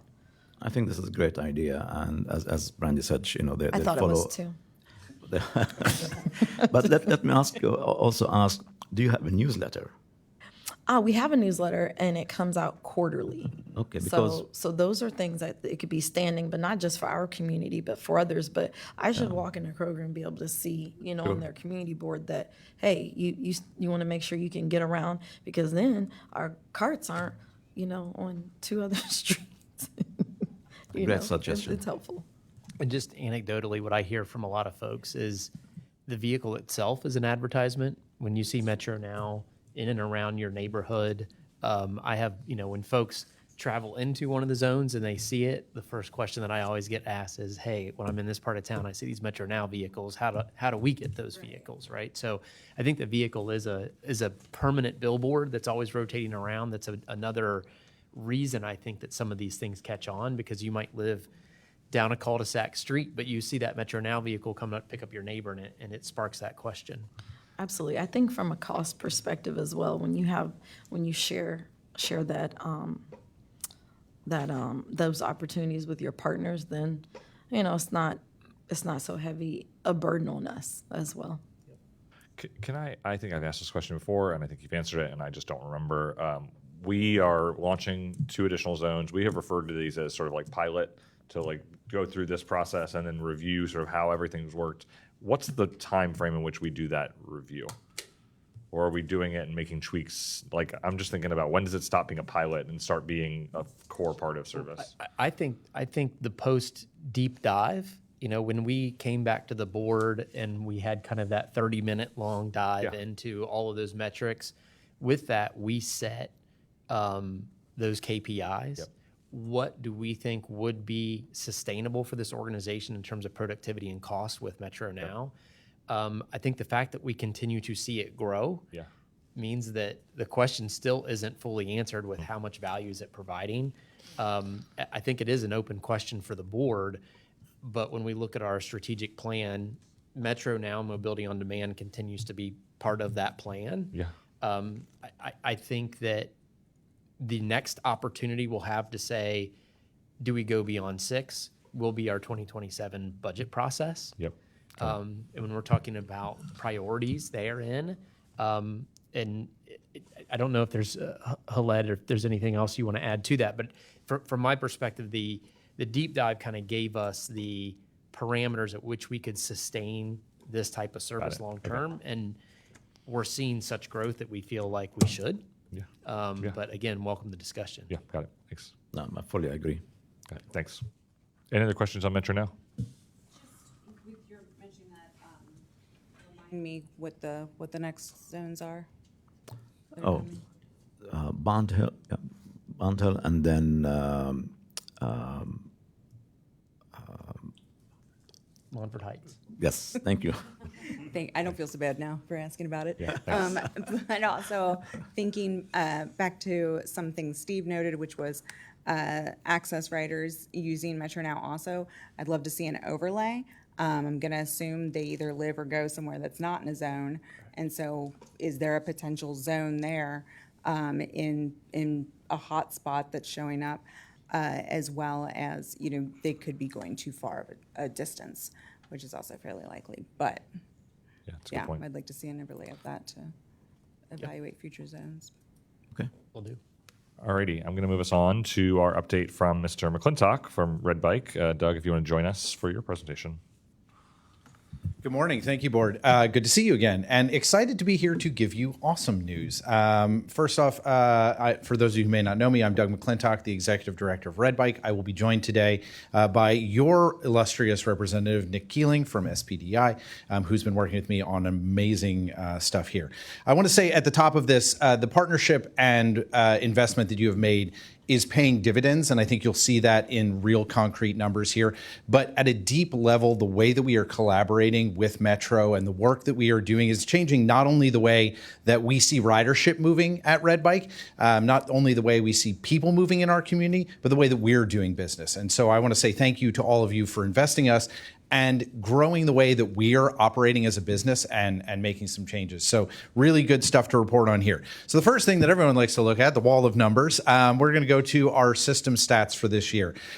Currently, we have just surpassed last weekend over 100,000 rides this year. Through Q1 and Q2, we have been up 63% to last year's rides, but almost 50% to our previous high watermark. We are crushing rides. Your guys' numbers are up. Our numbers are up. I think there is a lot that is moving in common there and in tandem, but we are seeing a ton of ridership pressure, which is great. That's what we want to do. We want to move people. We're in the same sort of business. Our Go ridership, which is our equity program, if you remember that, has been consistent across the past few years. It is trending right around 50, 52%. That fluctuates. So that is folks that are 200% of the poverty level or below taking rides on the Red Bike system. So totally a support, support all the way through the ridership strata. Farebox revenue also tracking north. This is great. This means casual passes are up. We are seeing a increase of almost 18.2% over our previous best year of sales. So our farebox revenue is following along with our ridership. Obviously, ridership is up across all the boards, so we're not pulling a ton of revenue out of the equity program. More on that later. But we are really seeing a positive to budget figures here. We are looking at our highest revenue potential if numbers stay consistent. They have been consistent over the riding season. We saw a big uptick in March, was beautiful, and it has sustained. So this is really positive for the health of the business, for the health of our financials, and for how the investment that Metro has made is paying dividends. Next slide, please. Hey, Doug. Yeah, sure. Can you remind me, what was the price change? I see that. This was back in 2021. We made a price change just to increase fare box all the way across. So annuals went up, monthlies went up, daily passes went up, and that was a change we hadn't changed in like 6 years. So that's just, we don't want to measure oranges and kumquats. We want to look at apples and apples. So. Cool. So these are the pass sales. We are seeing casual riders. These are folks who are not monthly or annual members, right? Folks who are using this maybe for the first time or maybe just using it on the weekend. This is up. It is just a little bit up over 23, but much improved from last year. We believe that has a lot to do with the marketing that we're doing. It has to do a lot with the visibility that we have, and also a lot to do with the fact that bikes are on the street more consistently with charged batteries in good condition where they need to be. And we are seeing our annual percentage get a little closer to flat. Annual membership has changed. We think that subscription models have become more popular. We see our monthly is up a lot from last year. People, I think, are rolling out of an annual membership and saying, well, I'd just rather pay you for the month. And so we're seeing some shift in those demographics here about how people are paying for things and how those are aligning. So I want to bring up Nick to talk a little bit about some of the work we've been doing in data sharing and alignment and planning with SPDI and Metro. Good morning, everyone. My name is Nick Keeling, and I'm with SPDI, and I'm very grateful to be involved in this process to help advise Red Bike for what we call the Station Alignment Project. So when we were assigned this project, we had a simple goal and that was to see how Red Bike and Metro could intersect and if we could grow ridership at both ends. And so the two things that we looked primarily at was the problem of what we call first mile, last mile, making those connections to our bus stops from other parts of the neighborhoods that might not be connected, might not be so close. Red Bike could serve that purpose. And then also following through on what the board has directed us to do, which is a nodal approach. Cincinnati Metro is getting more nodal, having areas of intersecting transfers throughout the entire region, and Red Bike can serve a critical point in that as well. So to address this, we established a basic methodology to look into existing trends from the Red Bike past user data, looking at how far stations are distanced, looking at census data, looking at where people are coming and going, and growth rates, both up and down for all the stations. And then also looking at opportunity zones, looking at our existing short-range plan, looking at gap areas in both Red Bike and also Metro areas, areas that Red Bike could fit comfortably in, and then we could work symbiotic. Next slide. So this is just an example of some of the intensive data analysis that we conducted last year. So the top left one you're seeing, well, the red dots, those are existing Red Bike stations. The bigger the line is, the more trips are being taken between those Red Bike stations. This is last year's data. Bottom left is showing the average station distance that people are willing to ride. So that's basically showing the average person's willing to ride from station to station this amount of distance. And then finally on the right, that is a overlay. The yellow shade is a walk shed analysis of all of our bus stops.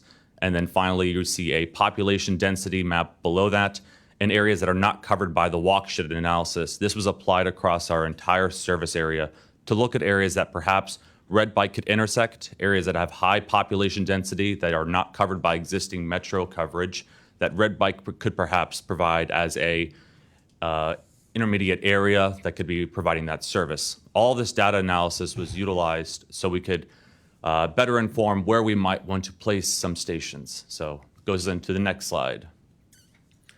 So we recommended some station locations. So we wanted to create a few community clusters, areas again around the nodal model. So Northside was definitely one of those.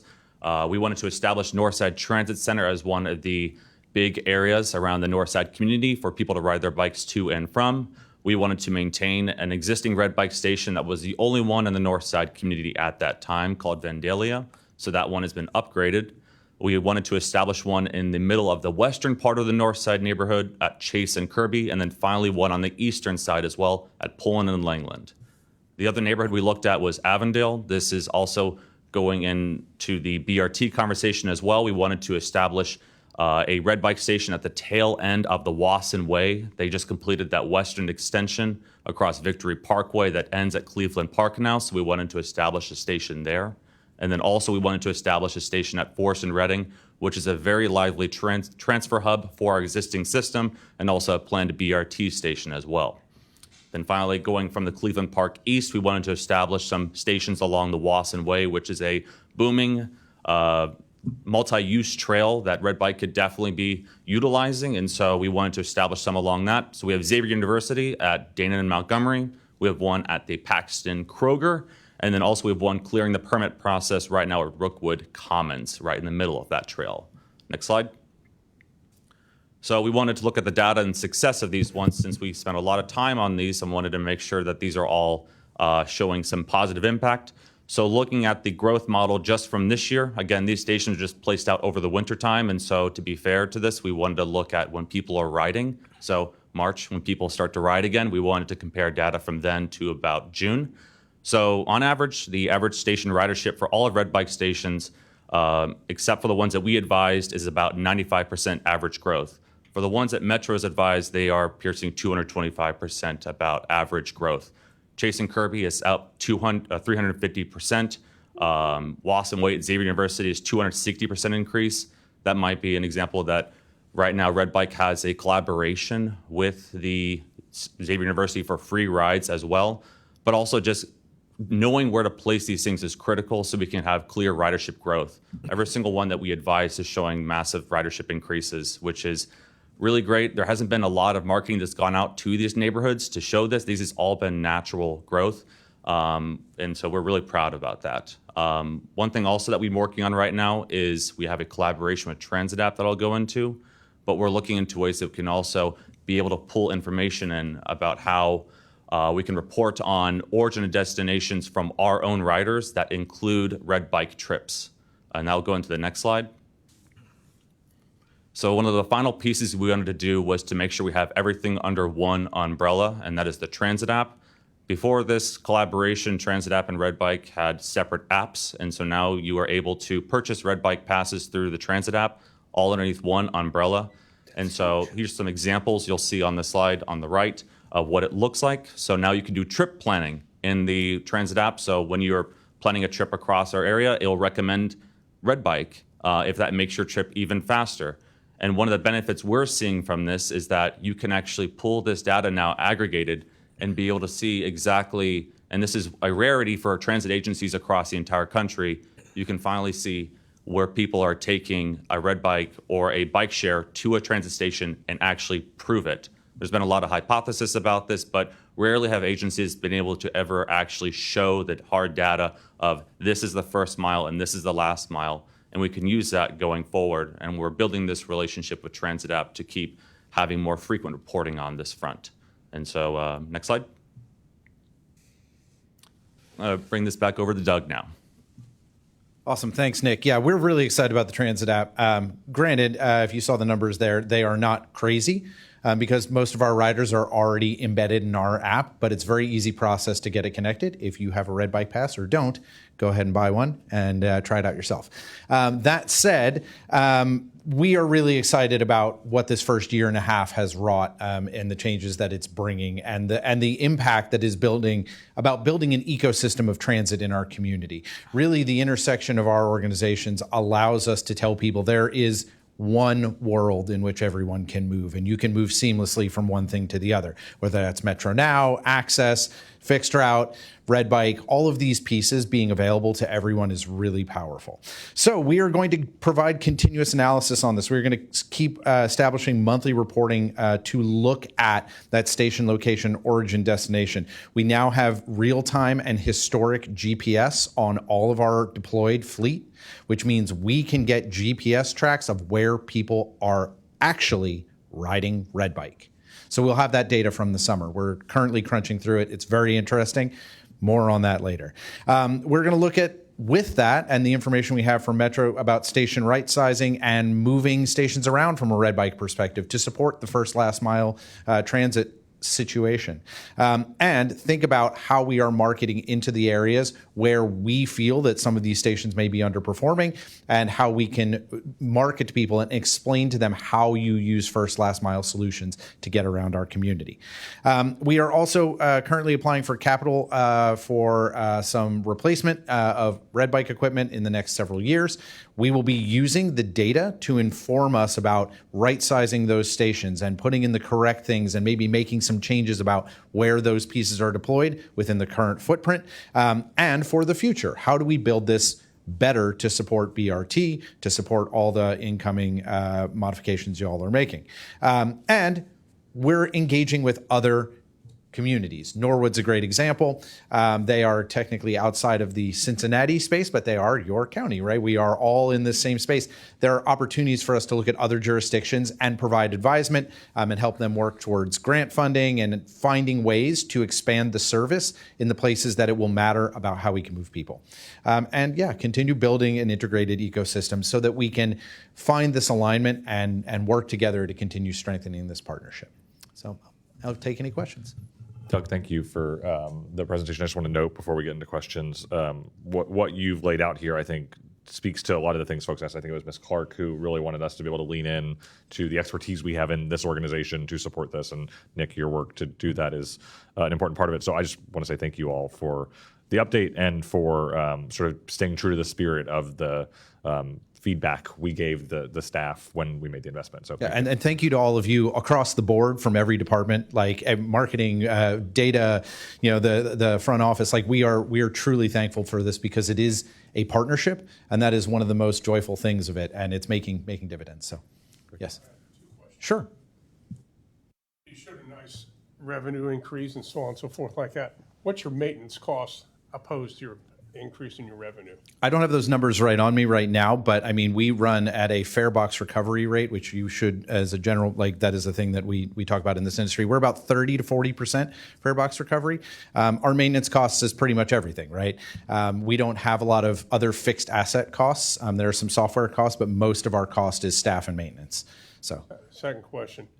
Now, everybody's riding it now, or you've got a good ridership now. What are you going to do when winter hits? the bikes stay out. We have ridership dips for sure, but the people who are the diehards, they use it when it is when it's not snowy. There are some people who ride when it's snowy, but that's part of the nature of bike share and shared micromobility. We are used to that fluctuation. We do a lot of maintenance in the winter, right? We are deeply involved in getting things prepared for the big ridership boom in the spring. So, what your maintenance cost truly is, because I was in Columbus on Tuesday at a board meeting up there. Board member next to me is on the Columbus red bikes, so to speak. I asked him, I said, how many bikes are abandoned, destroyed, lost, stolen, everything? He said, I couldn't even begin to tell you how much. Could you tell me how much here? Sure, yeah. Currently, in the history of the system, we have gone to probably in the bottom of the Ohio, 80 bikes. Okay. How much does a bike cost? $3,500, and we have purchased in the lifetime of the system almost 1,000 bikes. So that's a really great rate, and that's why we have onboard GPS in real time. We get them back. We're getting them back right now. I keep getting texts. So yeah, it's tough to do, but we got to do it. So it's part of our cost. Yeah. Ms. Clark. Thank you, Doug, for this update. Very thorough and really appreciate it. In terms of the per bike per day usage, what is that prior to our investment and what is it now? So rides per bike per day, which is what we look at as kind of a industry standard. So it's the number of rides we get per bike per day. Last year was right around 1.5, 1.6. We are closer to 1.9 right now. So that is a nice increase. It's fairly strong in the industry. We certainly don't have the ridership of a New York or even a Boston, but it is pretty healthy and it is trending upwards. So yeah. Thank you. And then have you seen ridership near our transportation hubs increase? And if so, what would that percentage be? Yeah, I think we're seeing that through the data, especially by those by the statistics of those stations outperforming the other stations that are in the system by like growth. I don't have a specific to tell you like what we're seeing in that area. I think some of that data will come from the transit app and overlaying and extrapolating that with some good sample data. And I think that we'll have more to report on that and say, hey, here's a true impact, and this GPS data we have that we can overlay is going to help us even more. We'll see where some of those routes are and where that intersection is.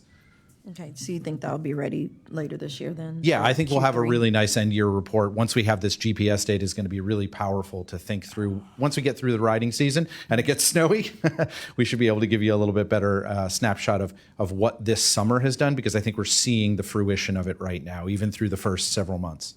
Okay, thank you. And then what is your current unrestricted cash reserve? 270,000 or something like that right now, currently. So,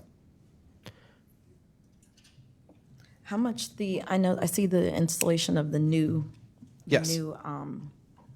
stations. Thank you. How much are those? Roughly, what does that cost to install a new station? Install costs are pretty low, though. The capital cost primarily has been borne out of transportation alternatives grants through OKI that we are paying on a 20% on a reimbursement basis, and all those funds were front loaded. So all that equipment exists in our capital inventory, and we are just deploying it as is appropriate. So very, very low. It's like me with a drill. Right, putting them in the ground. That's my installation cost. So when you get those funds, those are only allotted for that purpose then? Correct.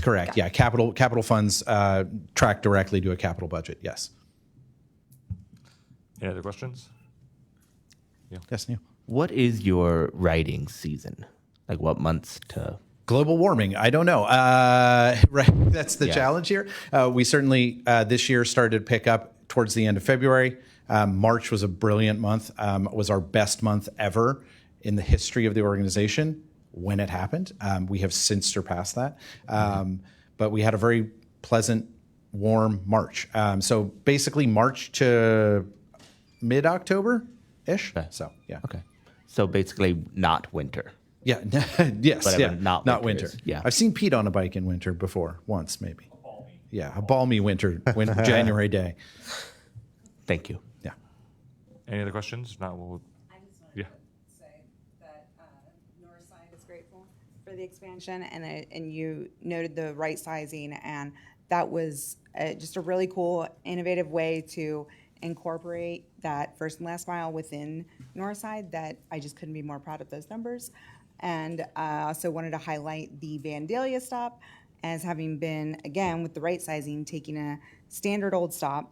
Some folks in Northside wanted Red Bike to be a piece of visibility and also offer access to both the Transit Center and Vandalia Point.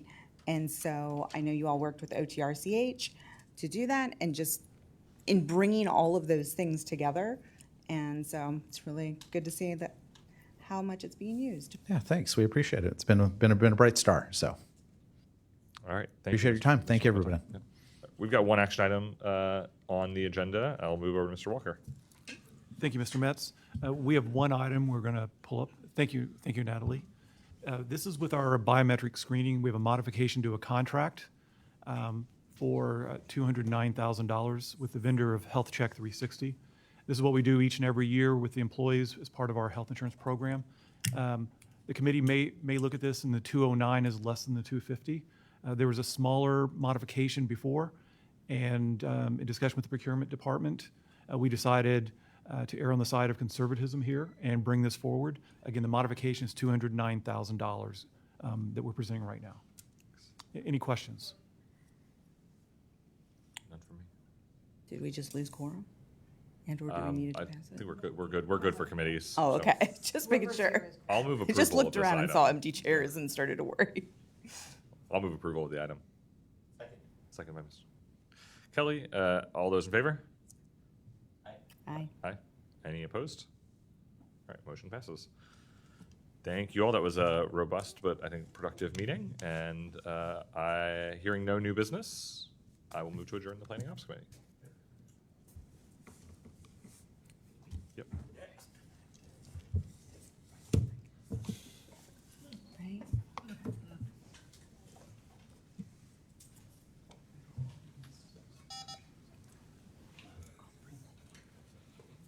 Cool. You come in here. Yeah. Oh, I was gonna say, going up there. Yeah. What are you back?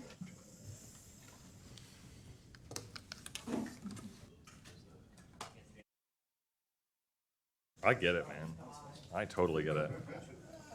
Why do you think I'm staying down here?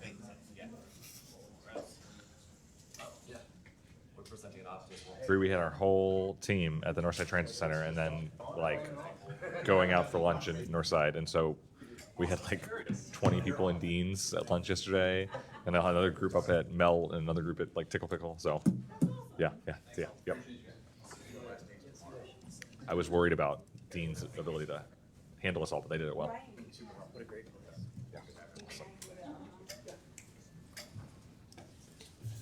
All right, everybody. It's been a minute since I've been here, but I'm happy to be back at the head of the table. So since we're moving right along, we're going to pass right through the Pledge of Allegiance and on to approval of Paratransit Committee meeting minutes. I will hear a motion on that. So moved. Second?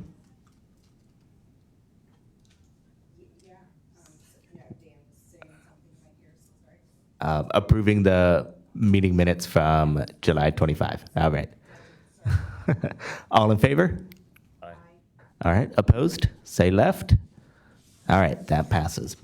Moving on to the access update. Khaled, Nick, Lisa, Bill, whoever wants to take it.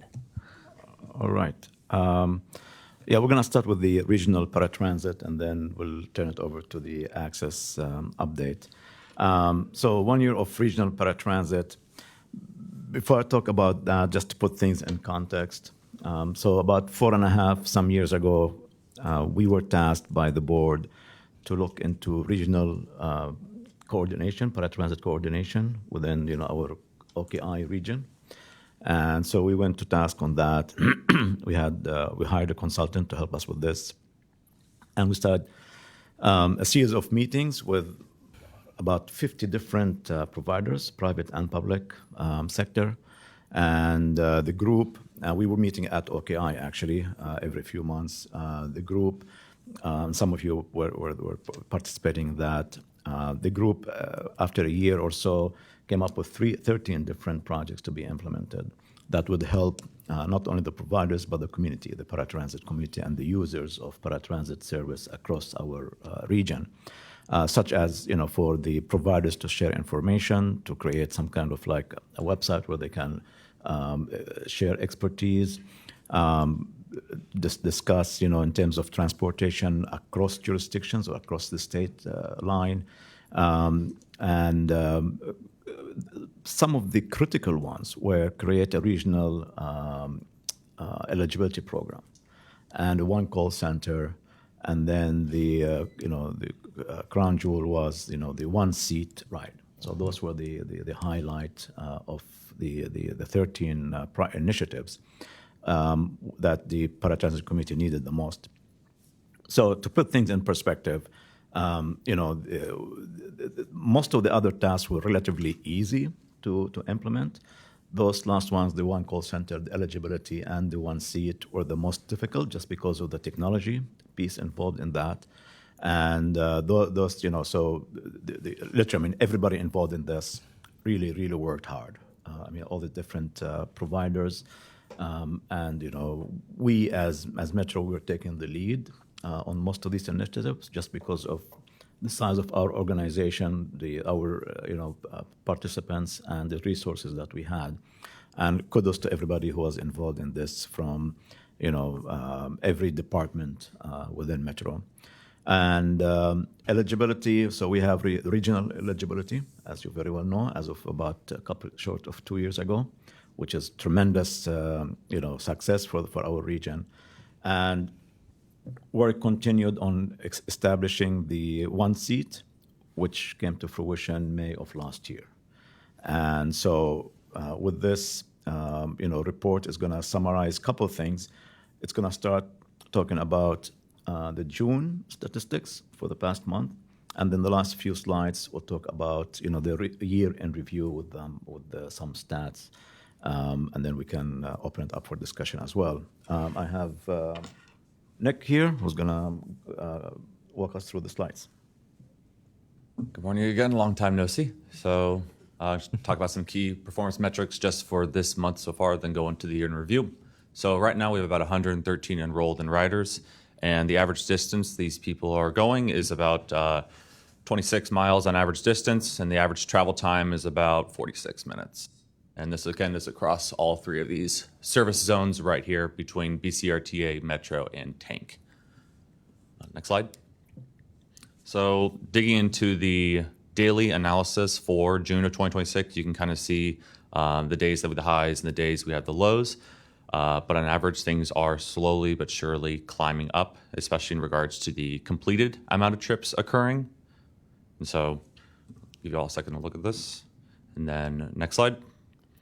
So now we're looking into what type of travel patterns are occurring in the month of June. So how exactly is BCRTA, Tank, and Metro intersecting? So for the trips that are happening from a regional standpoint, from BCRTA and Metro and Tank, obviously those are holding closer at 40 to 46. Of course, since Metro is the middle of the region and the largest area for trips that are occurring, there's still 14 happening all the way between Tank and BCRTA, so bypassing our system between those two. The top destinations we're looking at from this month is the hospitals, Cincinnati State, educational, medical, restaurants, churches, and shopping. Next slide. Before we go to the next slide, if I may just add a couple of things. As you heard Nick say, now we have about 113 participants. Obviously, not all of them are using the service at the same frequency as the others, so it differs quite a bit. But because of that influx of new users, the purpose of the trips has also been changed. has changed. In the past months, you've heard that quite a bit of the trips were for social, right? Restaurants and visiting friends and so on and so forth, which is really fantastic. But because of that change in the demographic of the participants, destination is also changing. So now 30% of the trips are to education destinations, 24% are employment, 12% religious, and so on and so forth. So there is that kind of, we're seeing that shift. It's still 1 month. We don't know if that's going to be sustainable, but we're following, monitoring all of that. All right, next slide. So now we're looking at the year in review. So since this has been an initiative of us for the past year, we have been monitoring the trends every single month, and the chart speaks for itself. Ridership is up and up and up. Obviously, it has a lower point during the winter season, but then kept climbing up, especially come March, April, May, and June. The amount of trips, of course, are reflecting that. Again, most amount of trips happening have Metro in mind, but even Tank themselves is growing the amount of trips occurring as well. And June was the best month so far for this regional connectivity, and we're really proud about that. Next slide. Looking again at what Hall spoke of, looking at the year review, but this is more of the entire year now. Employment, educational, medical, shopping, and other. We have about 11% going for employment trips, educational 8%, medical trips about 12%, shopping, social restaurants, that's closer to 57% of trips occurring. Again, this is the entire year. And other, about 10%. The origin destination data, of course, has Metro as the center. At 80% of all trips occurring have Metro in mind for that. 20% are going past Metro and using Tank and BCRTA collaborations. Looking at the easy call centers, we are looking into all the call data and exactly when these are answered and who is answering them. And so you can kind of follow the trends from July all the way up to last June. You can see the amount of Easy Call Connect calls have gone up and up and up and up.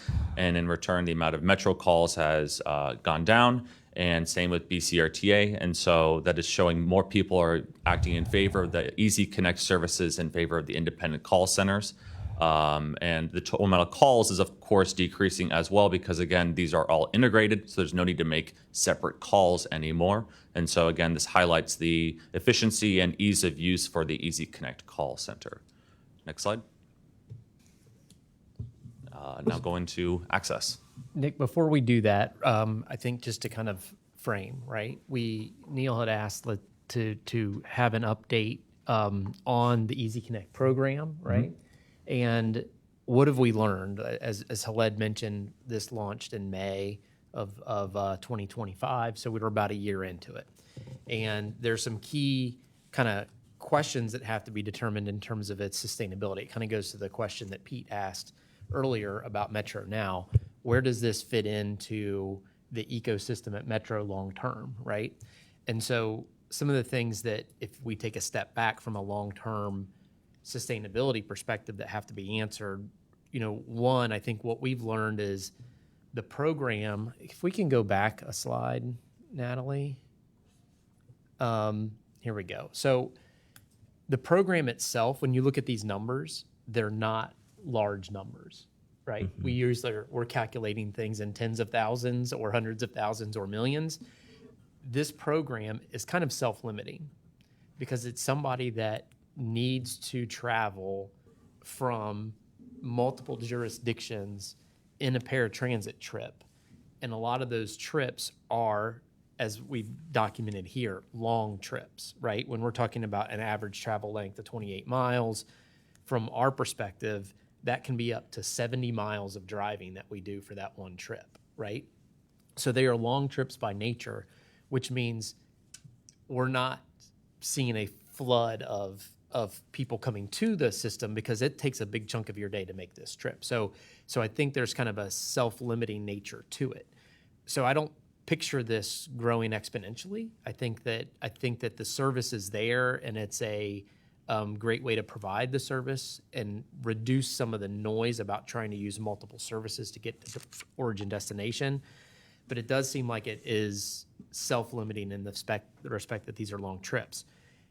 I think the other thing that needs to be stated at this point is that this program has been primarily grant funded, right? We sought funding and experimental funding to do this from a grant perspective. There are two things that we have to determine in terms of its sustainability, right? One, does the board want to adopt this into our operating model and structure moving forward? And I think something that would inform that is, are the other regional partners interested in doing the same? Because right now, as this is funded by a grant, that question hasn't been called yet. And so this is the information that we share with them, and we can then do some, high-level financial analysis to say, hey, Butler, hey, Tank, if you all want to stay in this program, here's your proportional share of the cost to move this thing forward. Once the grant runs out, Metro can't sustain this on its own because it's providing service outside of Hamilton County. What's the timeline on that grant funding? The timeline is through the end of this calendar year, I believe.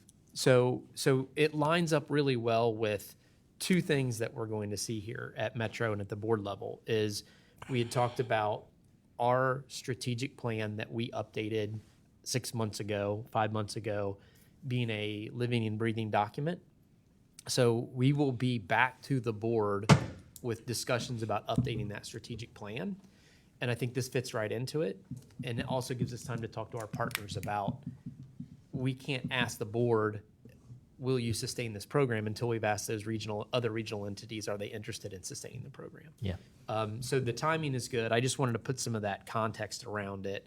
There are a relatively small number of users that are driving a large number of the trips in this system. So those are the big policy dynamics that we'll have to sift through when it comes to what does the future look like. The number that was most surprising to me are the number of trips for employment. I would be interested, I don't know if it's possible to reach out to those individuals and kind of get their story of how often they're using it. Are they working part-time, using it a few days a week, using it every day, and getting their actual living story about why it's important to them to have this trip from wherever it is they're going. Because I think that would be a great story to bring back to the board and to tell for future great grant opportunities, that kind of thing. People who are using it to sustain their life. That was a number that's surprising to me in a positive way. Yeah, sure. Great. I'd also be curious that I feel like a broken record here, but I'm going to mention that hours of operation for this pilot. And so if that was even just adjusted slightly, if that would bring more folks to the table for those reoccurring things like that. Remind me, what are those hours again of operation? The call center hours of operation or the? The Easy Connect. We'll provide you with that, but other one, I guess, is Lisa? I mean, Liz, Lisa, sorry. 6 to 6. 6 to 6, okay. Yeah. Andy, to your point about the regional partners, I think we've had an interest as an organization, and there's been interest in this community about better connecting our regional transit agencies. I think we're further along that path than we were before the levy passed. I'd be interested in knowing, as you have those conversations, what the reasons, either in a yes, we're interested, or no, we're not, because I think this is one of those proof cases of how these things stitch together. We might also need to have some engagement with their. Not we, but engagement with their policymaking bodies as well. I think that some of these trips are only happening because we're offering a one-seat ride. Mm-hmm. Some of these trips were happening in the past in a disjointed way, where this customer was taking a Northern Kentucky paratransit vehicle to downtown to transfer to our vehicle, and so on and so forth. So some of the costs are actually will continue regardless whether the program continues, and can offset the overall cost of the program. So those are the high level numbers that we need to crunch so we can have those conversations about financial sustainability. And at this point, the other agencies haven't had to put in any money, correct? That's correct. Right. Okay. Great, thank you. Thank you.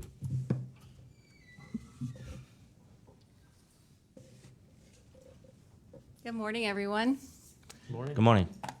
I'm going to give you a brief update on Access.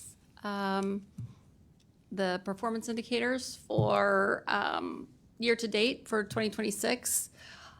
We're trending about similar to what we ended the year for 2025. We're at trips picked up on time, 91.2%, dropped off on time, 93.3%.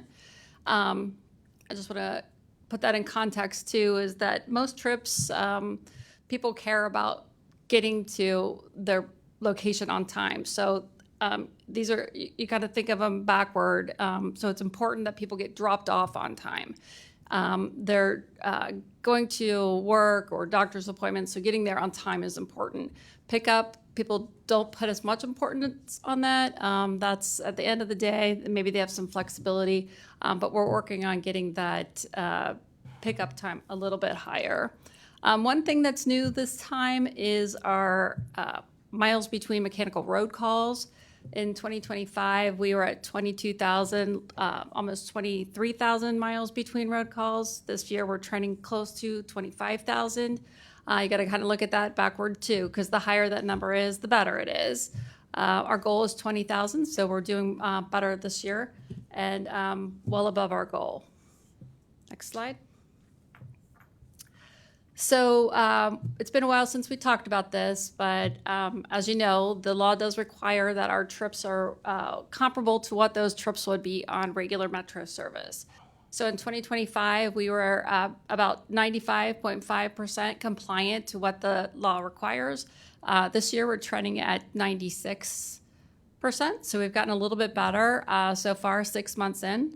73% of those, or I'm sorry, 73 of the trips that we've taken so far year to date have been out of compliance, but that's just 10 minutes past compliance. So while it's not technically in compliance, it still isn't way out of what someone might find reasonable. Average trip length on Access is 32 minutes, and on Google, if you were to take the same trip on Metro, it would be 41. So we're still doing a little bit better there. Of course, you know, that's the average, so some trips are a little longer, some are a little shorter. Again, those trips out of compliance with for more than 10 minutes out of compliance is just 2.54%. Next slide. Our accident goal for the year, in 2024, we had 28 preventable accidents. In 2025, we had 22. So far, year to date, we are below goal at 11. We have 2 per month, so we are still trending at below goal.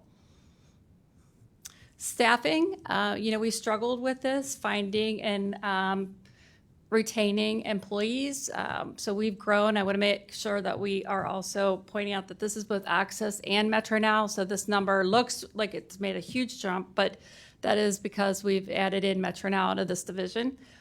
Some of our recruitment efforts include monthly hiring events. We also were part of the recent job fair that we held at Queensgate. It was agency-wide, so it drew a lot of people. We've dedicated a trainer to Access, so it's someone who specializes just in Access, our customers, our vehicles, our securements. We are offering another week of training, and what we're really happy about, we have added a success coach. We're in the process of recruiting someone to help those new people within their first year of work, making sure that we keep them. We put a lot of time, effort, and money into hiring them and onboarding them. We want to make sure they're successful.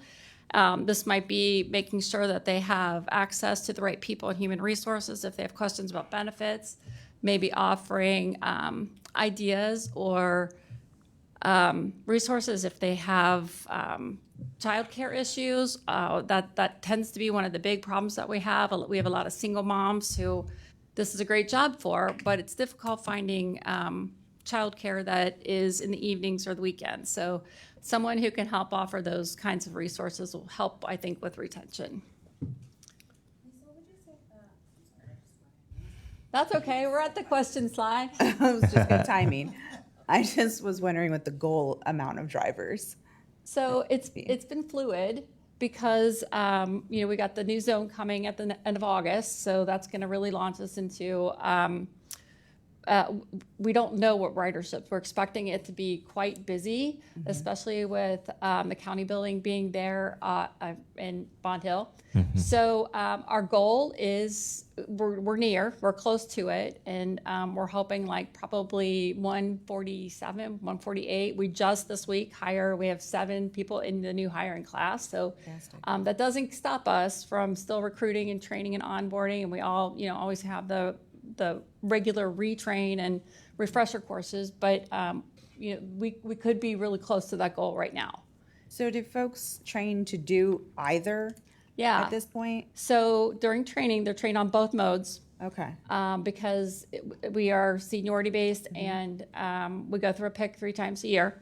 So depending on, especially the senior drivers, it was surprising, they will go on one and then bounce back. So it just depends on when it's your turn to pick. You would be either one. And so this resource person, this success coach, if you've been driving Access for a year and you get bumped to Metro Now, they'll be available to help with that transition and refresher. And Kenya is our dedicated trainer, so she's always around.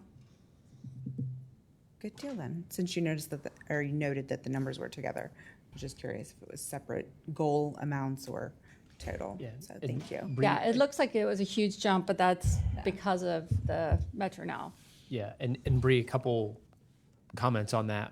One is, as we've, both on the fixed route side and the Access Metro Now side, when you all approve a budget and we have service levels in that budget, we time when we're going to add service on the fixed route. We have new service coming in August, when we're going to add Metro Now zones. And with that, we project what our head count need is going to be during that month of the year. And every week we have a head count kind of pipeline report that shows who's in training, who's coming out of training. If we continue to hire at this rate, how many operators we will have when that new service comes on the street. And so we calibrate our recruiting and training efforts to make sure we hit that goal.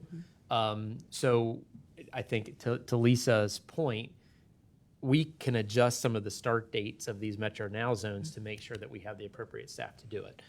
I think something bigger picture that we don't want to lose in these numbers, if you go back to very recently, 2023, 2022, this number of folks in the Access Metro Now division was about 70. We doubled the size of that operation in 2 short years. And here in this room, without a hitch, right? And that's because of the work of Bill and Lisa and their team. It's a massive amount of effort to double the size of your program. And they're busting at the seams there, and we're trying to provide them the help and the support they need to work there. But I just want to recognize Lisa and her team for that, because it is what's made Metro Now successful is to have those resources and the vehicles and everything that goes behind it. So I just didn't want that to pass on this one slide, a very important piece. And if I wanted, I could add on to it. It's interesting because we do have operators who bounce back and forth, looking for whether they like Metro Now or whether they want to stay with Access. And it's really sort of been a mixed bag. We have some senior operators who have gone over and thought Metro Now would be better than Access, and they've come back to Access because that's what they know, that's what they're familiar with. So we really have a spread of employees who are working Metro Now or Access, and some of them move back and forth. I don't ride as frequently as I once did, but whenever I do, that's a common topic is, which one they're driving or have tried and how they feel about it either. And they're always fascinating conversations. So. I like the addition of a training and success coach for this part of the agency as well. I think that's important so we can retain individuals. Well, I think too, it helps to sensitize our employees about the customers we serve. So that's helpful. We get a lot of people who apply who, they are looking to maybe go to Metro Now, but then end up driving Access. So it helps with some of the sensitivity issues that we might encounter. So it's been very helpful. All right. Any other questions? You said it for me. Any other questions? Sorry. right.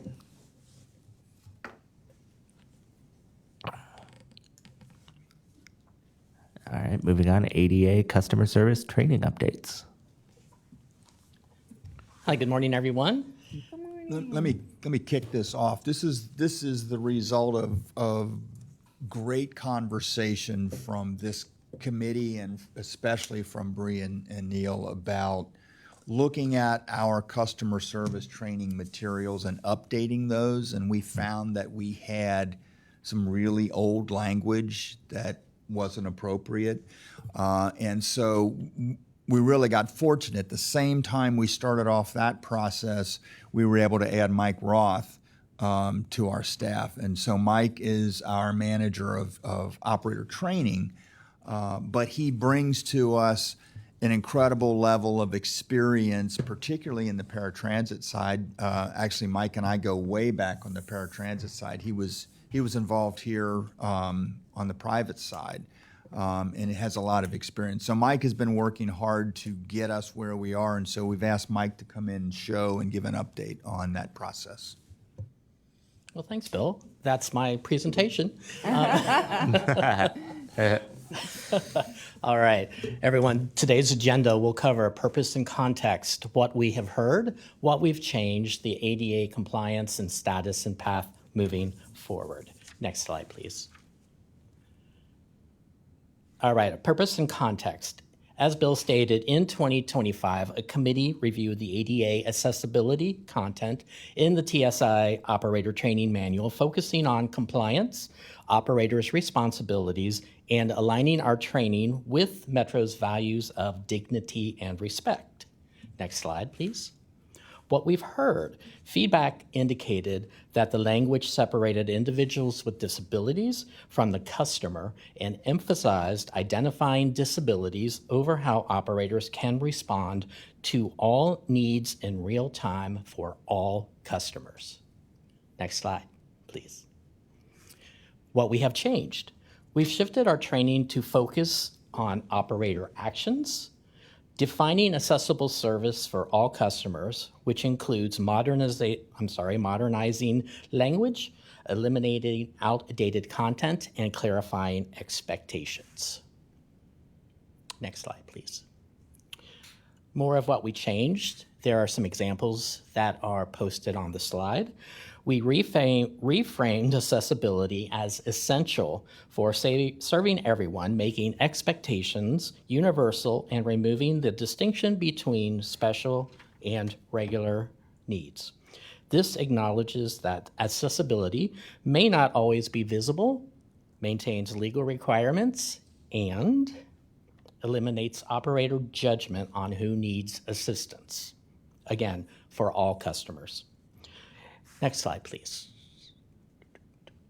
ADA compliance. Importantly, this approach maintains full ADA compliance. All legal requirements remain intact. What changes is the explanation presented in a clearer, more practical language that operators can effectively apply. And next slide, please. All right, our status and path forward. These updates are now integrated into our fixed route operator training, and we will follow a similar approach for Access and Metro now. We will monitor the application and adjust as needed, ensuring Metro remains compliant and respectful, as this principle should go together. Thank you, and if you have any questions, I'm more than happy to answer. Can I ask a quick question? Thank you for this, and I know, thank you, Ms. Moss, you shared this with me a couple months ago, or some period of time, and just appreciate your leadership in this space. I'm most interested in those last two bullets, which is sort of understanding how we're systematizing some of these types of reviews so that we don't reach a point where we're decades out of date with what sort of is the appropriate way to be doing this work. And so I'd be interested in knowing just how we're doing that, sort of like periodic review and the consistency across the whole organization. Sure, it's a great question. I think with my experience with the ADA, I'm able to keep my finger on the pulse, if you will, whether that is updated trainings that my team, myself will attend, just to keep that language in compliance with the people first language, again, for all people. Yeah. So That would be my methodology. And then just periodic reviews with our committee. We'll put together a committee that will also sit down, work through the language again to make sure that we are keeping track and keeping our language up to date. Yeah, great, thank you. I think that. Thank you.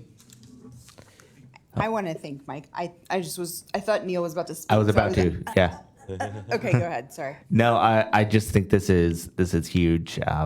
What we talked about is viewing all riders as you might see a disability.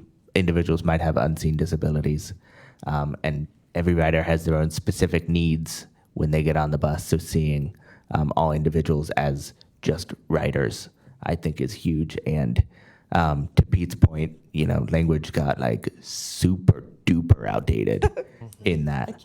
About it. So I'm glad that we're going to be reviewing that more often than like a decade that it was. So thank you.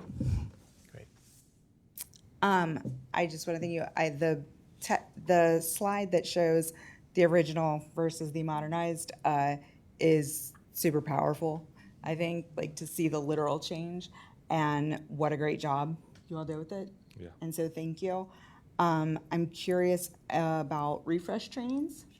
And then I have a slight question, if you could explain a little bit further on the last bullet here about requesting help, because I think there are some instances where some things should be automatic. You shouldn't have to verbalize, like, could you please hook my chair? But I don't think we're talking about those specific instances. So just if you could have an example of when that would be. Yeah, so I believe your first question was the refresher. Yeah. So annually, we are doing operator refreshers, and in the operator refresher, the language that was used in this PowerPoint, I also brought over into our refresher. So on an annual basis, when we update this PowerPoint, we update the operator refresher as well. So it will stay consistent, training from, well, the information will be consistent from point A through point Z with all of our operators. Okay, and now the last question was, and I'm sorry, repeat that for me? Just if you have an example of the requiring bus operators to assist all customers whenever they request help. So a lot of the interactions is kind of like a routine on both parties, right? Sure. So I shouldn't have to say, can you please put the ramp out? Or I shouldn't have to say, can you please secure my chair? So I was just wondering if there was an example of when this would be. I think the example would be anytime a person walks on the bus, rides with us, that we need to assume that whatever help or assistance they need, we're there to provide that assistance. Now, again, some disabilities or even elderly, they may need that additional assistance to get on the vehicle, on the bus, right?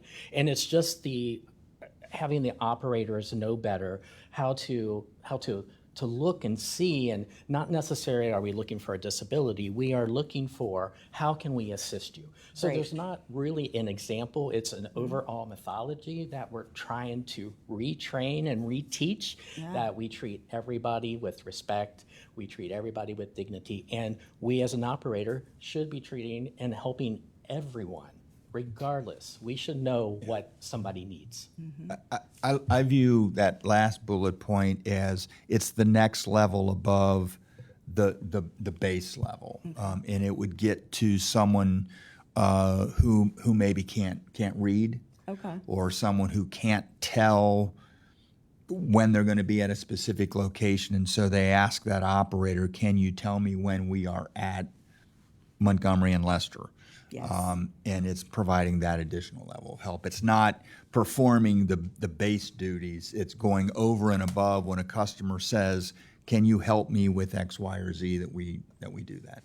That's fantastic. Yeah. That's really great. Thank you. Thank you. Thanks, Bill. I think I would, you can't control every situation, but I think I would, in terms of that accessible and respectful service, the last few times I've ridden, it's been as they're leaning down to buckle me in, or just kind of, God, I hate doing this. Like literally whispering, I hate doing this as they're buckling me in.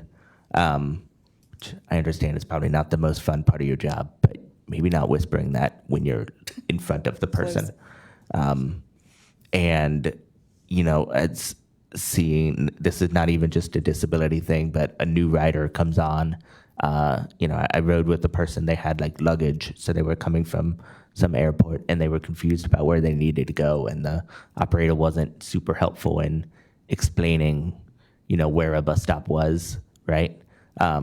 So just continuing that operation. But, you know, those are anecdotal things too that I'm just witnessing. But that, I think that goes to the approach and the ethos of all of this, is that every customer has certain needs, and it's the operator's job to determine what those needs are and fill that gap. And to your point, it may be somebody coming from the airport trying to figure out where to go, or it may be somebody who's using a mobility device. What are those needs? And it's that operator's responsibility to observe and to adjust and provide that support. So whenever we don't see that, we need to know that so we can correct that behavior and refresh that expectation amongst our workforce. And Mr. Kelly, if I may, you know, we're going back to the basics when it comes to customer service. I think we have lost, I think over time, we have lost that customer service aspect, and that going back to just the basics for customer service in our training program, I think will help the future, and we'll continue to focus on that improvement. Thank you.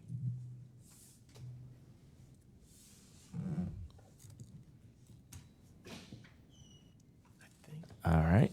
That. Go back to the agenda, please. All right. So, is there any new business? I think we had questions about upcoming events that are happening in October. I don't know, Bree, did you want to kick that off? I was just gonna register my, biannually, I don't know, whatever it is, every 2 years, biannually, something like that.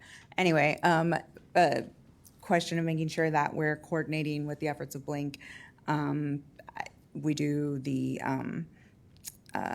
changing of the Riverfront Transit Center, and just making sure that access is also in line with things and the ways in which Blink often advertises, like here are the accessible stops, or drop-off points and things like that. And if we could coordinate that together and increase the communication of those things, I think is really helpful for both riders and everyone there in the office at Access.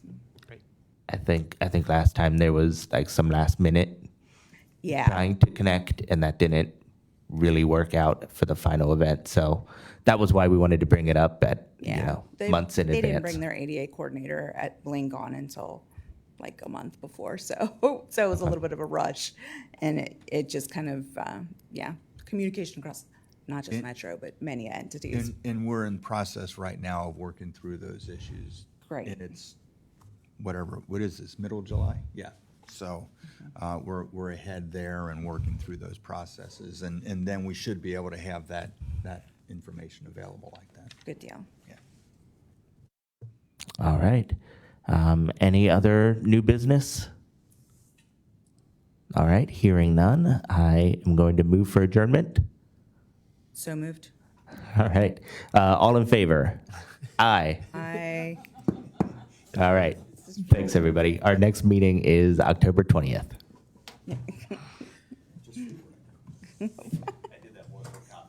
Thank you.